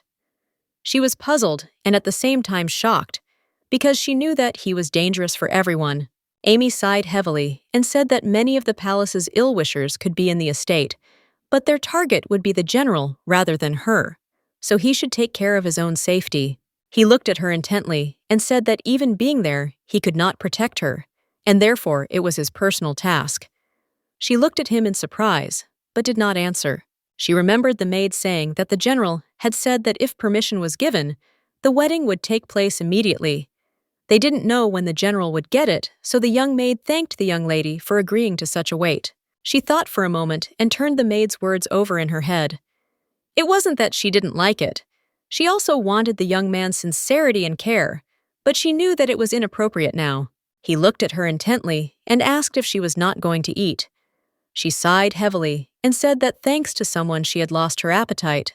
Knox smiled and said that maybe he knew a way to get it back. She looked at him in confusion, as she did not understand what he was talking about. A moment later, he leaned closer to her and asked with a smirk if he should undress. She was shocked because she didn't expect this. Knox asked if his naked body didn't attract her. She froze in place in shock, but at the same time the young servants were staring at her. She was shocked and screamed at him to stop saying such things as everyone present might misunderstand him. He continued to insist that she had touched him and not allowed him to get dressed. Amy was puzzled by everything that was said, since they simply had no clothes at home. So he walked around naked. She knew that it was all because of his transformations, but everyone could understand his words wrongly. He looked at her intently and asked if she really wanted him to undress right there, since it could have a positive effect on her appetite. Amy was shocked and confused at the same time. She shouted to him that she had already eaten everything. Knox looked at the young lady with a satisfied smile. The butler looked closely at the young lady and asked if everything was to her taste. She smiled and said that it was very tasty, and now she would like to rest. He smiled and said that he would accompany her to her room. As the young lady rose, she asked him to take her to the room where she had left her clothes, and not to the previous one. He looked at her intently and said that he would do as she wished. Knox looked at the butler in surprise and asked where they were going. The butler said that the young lady wished to go to the dressing room. He looked at the butler and said that he would take the young lady himself. The butler bowed and told the gentleman that he understood everything and also wished them a pleasant time. Amy looked at the butler closely, as she knew that everything was not as he had assumed. She was a little confused, as she did not understand why he was smiling at them like that. A moment later, she staggered. Knox looked at her in surprise, asked what was wrong. She sighed heavily and said that she was fine, and they could continue on their way. Walking down the long corridor, the young lady thought for a moment because they had not walked together for a long time. She knew that a few years ago, the young man followed her everywhere. She wondered how much he had grown. She reminded him of how little he was then. She reached out to the young man, but a moment later, he turned around and looked at her in surprise. Amy looked away from him and asked if he could just leave his important business to be with her. She said that he was wasting his time on some guest like her. Knox looked at her intently and said that he was not busy at all. He came closer to her and said that, moreover, she was not some kind of guest. Knox told the young lady that she was very important to him. Amy was a little surprised by his statements, but a moment later, she screamed as she suddenly had a stomachache. He looked at her in surprise and asked her excitedly what was wrong with her. Amy told the young master that she had a stomachache. She was shocked. She didn't understand where the pain suddenly came from, so she wondered if she had eaten something wrong for breakfast. A moment later, she smiled at the young man and said that she was fine. She looked at him closely and said that he was still the same as he had been several years ago. She knew that his gaze had not changed at all since that time. She looked at him closely and asked what about his night form. He smiled and asked if she missed him. She forced a smile and said that she probably did. He said that the boy appeared every month for 15 days. He looked at the young lady intently and said that it was not his time, so nothing would come of it. But he was still by her side. Knox said that he always missed her. Amy looked at him sheepishly and said that he was just longing for that time, and that they spent together, and nothing more. Amy said that this was the reason for his feelings for her. He looked at her in surprise for a moment, then picked her up in his arms and said that he would carry her to the room because she had to rest a little first. She looked at him in surprise and asked if something was wrong. He asked if she really thought he could hurt her. The young lady was in shock and screamed that he should let her go immediately, as her stomach was hurting even more. Knox hastily said that she should be patient for a little while. She looked closely at the young man, as she thought it was probably because they were very close to each other, but she saw that he looked even more attractive than before. Some time later, the young gentleman slowly entered my room and laid the young lady on a small sofa. He asked her to wait a little because he intended to find a doctor. She said that there was no need for this, since she was no longer in pain. Amy screamed that she was fine and that he shouldn't worry, but it was all in vain, as he left the room with lightning speed and went to find a doctor. She sighed heavily and wondered what the rush was for, but still the young lady was glad that she could be left alone with herself. She smiled because she needed to. A moment later, she sighed heavily, as she felt no better. But she knew that she might not get another chance. A few seconds later, the young lady left the room. She knew that there was no one nearby, and this was a great chance for a little escape. She knew that she needed to get out as soon as possible. She was glad that the transition stone was always next to her. Even though she had nothing else with her, she knew that she would succeed. A moment later, she mentally said goodbye to their general and cast magic. But after some of her actions, nothing happened. The lady was in shock. She didn't know what to do now, and what was the reason, since she couldn't move. Amy shouted at the stone in a hurry, because she knew that it was her only hope.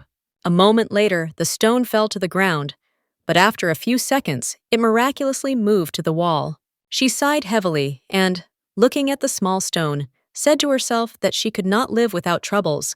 After a few seconds, she reached out to the stone. She understood that just a little more, and she would pull him out. A moment later, she cried out in joy as she had succeeded. Amy breathed a sigh of relief as she was lucky and wanted to leave quickly now.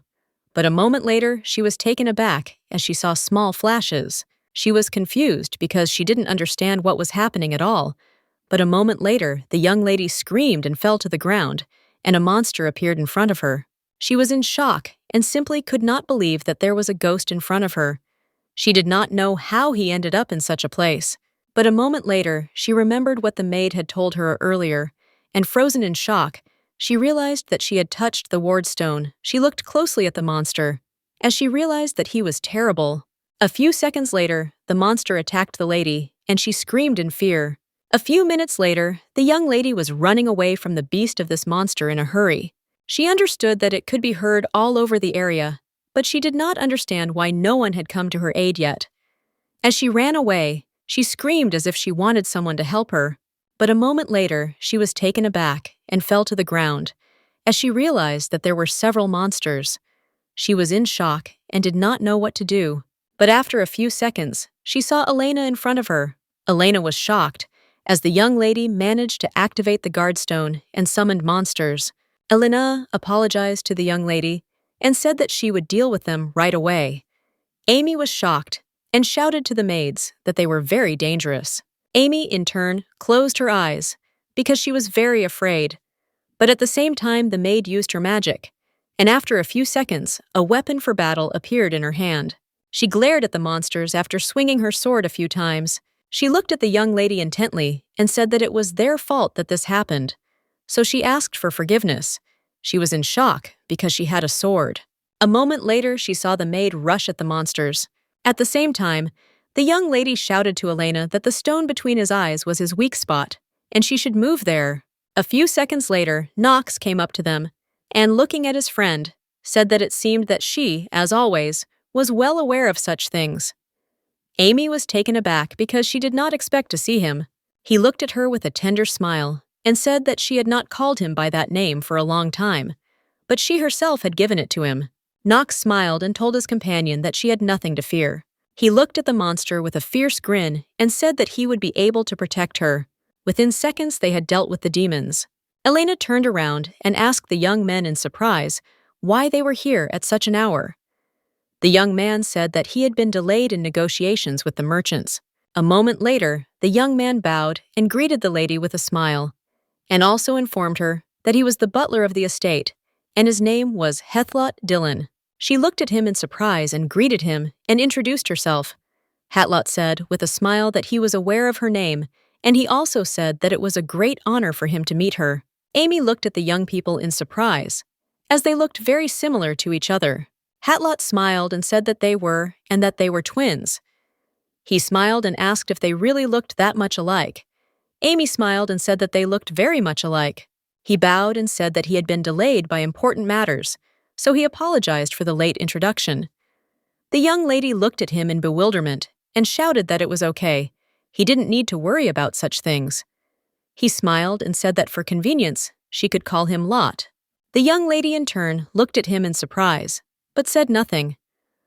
A moment later, she remembered that in the book he was one of the minor characters.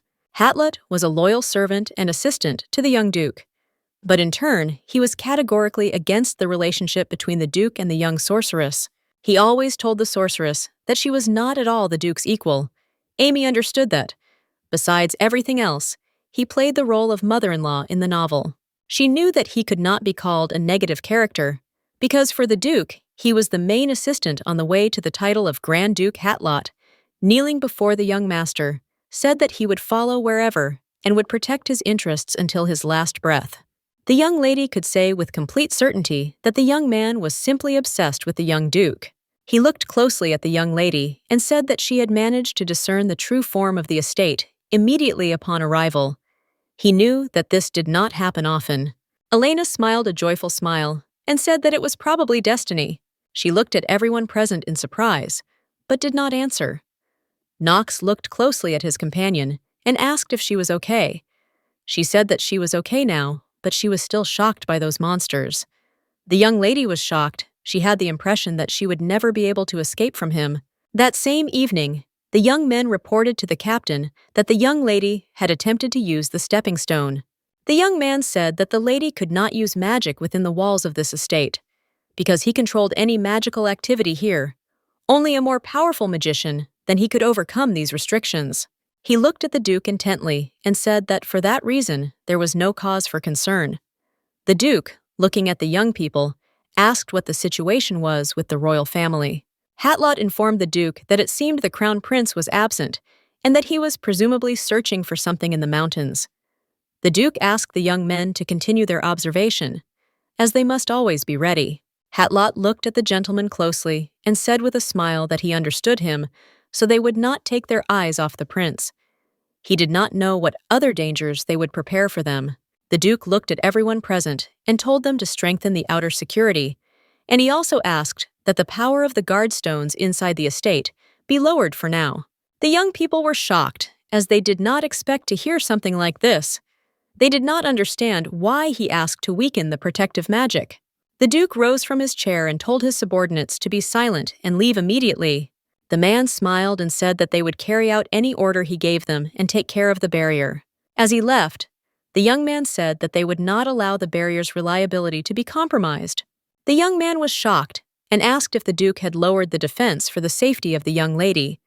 Hatlot looked at his friend closely and said that if he had realized this right away, he should have told him about it. After all, he was very worried about this situation. Hatlot sighed heavily and said that he didn't know. But for some reason, his soul was not at peace. The young man looked at him in surprise, because he did not understand what he was talking about. Hatlot smiled and said it didn't matter at all, because he felt things were about to get interesting now. A few days later, the young lady still did not give up trying to use her stone. She was shocked and did not understand why it did not work, because her sister was sure that it would work. Sometime later, the maid knocked on the young lady's door and said that she had brought her tea. Rosaline asked the young lady how she liked the rooms, since the Grand Duke had lived there until he was 7 years old. She asked the young lady if she wanted to look around. Amy was surprised, as she did not expect to hear such a thing. It seemed to her that the room was quite lived in, but for some reason, there was little furniture in it. She saw a spacious and large mirror and wondered if Knox used it. She slowly walked up to the mirror and wondered if it had always been in this place. She knew that a mirror like this belonged near the dressing room. A moment later, the young lady reached for the mirror and screamed as she felt pain. She was shocked because she felt a gust of wind. A moment later, she was taken aback, as she was shocked by what she saw. She did not understand where she was. She sat up and looked around, not knowing what was going on at all. A few seconds later, she flinched as she heard someone's familiar voice, but unfortunately, she didn't see anyone in front of her. A few minutes later, she came back to reality, and the maid called her. The maid looked at the young lord with bewilderment and asked why she was looking around so confusedly. She asked her mistress if she was not feeling well. The young lady looked at the maid in bewilderment, but a moment later said that she had suddenly found herself in the rubble garden. The maid looked at her mistress in bewilderment, as she did not understand what she was talking about. Amy, looking at the maid, asked if this mirror was always in the room. Rosalina looked closely at the young mistress and said that, yes, but there was a mirror always in the room. She asked the mistress if something was wrong. Rosalina smiled and asked the young lady if she was tired of sitting in the room all the time. She said that on her way to the young lady, she met the butler, and he said that it was too cold for a walk now, but she could give the lady a tour of the mansion if she wished. She smiled and said that the butler asked her to show the lady some rooms. She smiled and asked the lady if she would mind going there. The young lady, in turn, looked at the small mirror in confusion and said that she was ready to go right now. The maid smiled and said that, in that case, she would take her immediately. Amy looked at the maid and asked what room they were talking about. Rosalina said with a happy smile that it was very special, because only one person was allowed to go there. The young lady looked at the maid in bewilderment, still not understanding what she was talking about. Amy was surprised that the special place was the library. The maid said that it was the personal library of the Grand Duke. A moment later, the young lady stood frozen in front of the large portrait. She looked at the portrait in surprise, because she thought it was her friend. But a moment later, she realized that it was not him, because the color of the eyes was different. It seemed to her that the painting was alive. The maid looked closely at the young mistress and said that she was very surprised when she did not find her nearby. She asked the young league what she was looking for. The young lady asked for forgiveness because she was looking at the painting. The maid looked at her in bewilderment because she did not understand what she was talking about. The maid looked at the young lady in surprise and asked if she was talking about a blank canvas. Amy asked if the canvas was blank. The maid said it was completely white. Amy looked at the painting in surprise and wondered if she was the only one who could see it. She slowly touched the painting. The young maid was surprised as the painting appeared in front of them again. The maid asked the young lady in surprise if she had really used magic on the painting. Amy smiled and said that it was not so. She looked closely at the large painting and asked the maid who was depicted in it. The maid said it was the first great duke. Amy understood that if this was the Grand Duke, then he was the one responsible for her friend's curse. She no longer wanted to call him handsome. She asked the maid what kind of beast was next to him. The maid said it was a penling wolf. The young lady was a little puzzled, as it was the first time she had heard of a wolf. The maid said she would tell the head maid everything, and asked the young lady if she would like to repeat her actions in front of her. A moment later, she told the lady with a smile that there were many books in the library that she could study. She smiled and said that in fact, there were many libraries in the castle, but since the Duke returned, he began to collect books, and this library became his personal one. She told the young league with a smile that as soon as she chose a book for herself, she should call her, because she would be waiting for her outside. A moment later, the young lady looked closely at all the books that were in the library. She slowly approached the books where medicinal herbs were described. She was surprised that the Duke was interested in them. She looked at the small book in surprise, as she knew that they had once read it together. The young lady froze in shock as she saw in the fairy tale books, in an ancient language, medicinal herbs. She was puzzled and surprised as they had read these books together. A moment later, the maid turned around in alarm as she heard some noise in the library. She went into the library and asked the young lady if she was okay. Amy smiled and said she was fine, but she got a little carried away and made a noise. She apologized and said she would clean it up right away. The maid was shocked as she did not expect to hear anything like that. The young lady smiled and said that since she had scattered the books, she should collect them. The maid shouted at the mistress that she could not do that. She looked closely at the young lady and said that she needed to rest. A moment later, the lady froze in place as she saw a small flower outside the window.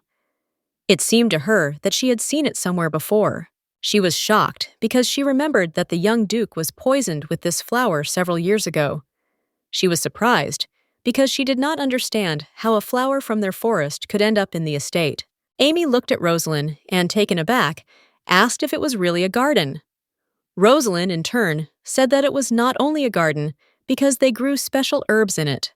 Rosalind, sitting on the young lady, said that in the Western Garden they grow herbs that only grow in the midnight forest. The young lady froze in shock on the spot. She understood that these plants could only grow in the forest, and growing them outside the forest was incredibly difficult. She did not understand why someone had to put in so much effort. The maid said that the Duke was looking for a skilled gardener who was able to plant plants throughout the kingdom, and he also asked to create a semblance of a forest. The young lady was shocked because she did not understand why the Duke needed such a thing. The maid sighed heavily and said that he never told anyone about the reasons. She said that the Duke could often be found sleeping in the garden, and it seemed to them as if he was thinking about someone. The young lady sighed heavily and wondered why he still lived in the past. Some time later, she sat quietly in her room and remembered the maid's words. Amy was puzzled because she did not understand why he still opposed her decision. She understood that this was not good because the festive feast was supposed to take place soon. In the original version of the novel, she did not attend the feast. The young lady was puzzled as the story was already too confusing. She could not make it more confusing, as she did not know what the curse would turn out to be if it continued like this. She knew she had not a minute to waste, and she had to leave as quickly as possible. She wanted to go out at night when she wouldn't be under constant supervision. But in turn, the young lady was a little puzzled, as she knew that the bells were everywhere, and the chance of being caught was very high, even if there was a way to avoid the bells using magic. It was still too dangerous to walk down the corridor. She looked hard at the window and wondered if she could climb down the fence. She smiled and wondered why she hadn't thought of this before. Amy came closer to the window and looked into the distance with a smile, because she knew that when everyone was asleep, she would be able to climb down the rope tied from things. She understood that she would be able to climb down from the window. In turn, she sighed heavily as she saw that it was very high. She understood that before her pop run would turn out to be successful, she would suffer quite a bit. She sighed heavily and wondered what she should do, as she was clearly aware of the fact that she had to leave before the feast began. A moment later, she turned around and looked closely at the small mirror. She knew that the last time, as soon as she touched it, she entered the land of illusions. She was excited and wondered if it was magic. She wanted to know if she could escape with the help of the mirror. Amy was sure that it was an illusion, but she still decided to touch the mirror. And a moment later, she was transported to a small town. She froze for a moment and looked into the distance in surprise, as she was amazed by the fact that she had ended up in Sorbonne. She looked at her hands in bewilderment, as she saw that she was wearing a dark cloak. A few seconds later, she heard someone's voice. Amy turned around and froze in surprise as she saw the Crown Prince himself. He looked at her closely and asked with a smile if she was a peacemaker, since only they walked in huge squares, and today it was quite strange. The young lady, in turn, looked at the prince in bewilderment, as she did not understand what he was talking about. She covered herself with her hood because she understood that he did not recognize her. She did not understand what to answer him. Tanches looked at her intently and asked why she didn't answer him. She came and asked him for a few minutes. He looked at her in surprise and asked if it was time to wake up. It was puzzled because she did not understand what was happening. He smiled and asked what she was looking for so feverishly. The prince looked at her intently and said that apparently all the peacekeepers here were very curious. A moment later, he changed the magic, and they moved to another place. Amy was stunned by what she saw. After a few seconds, they moved to another place. Principal looked at her intently and invited her to sit down.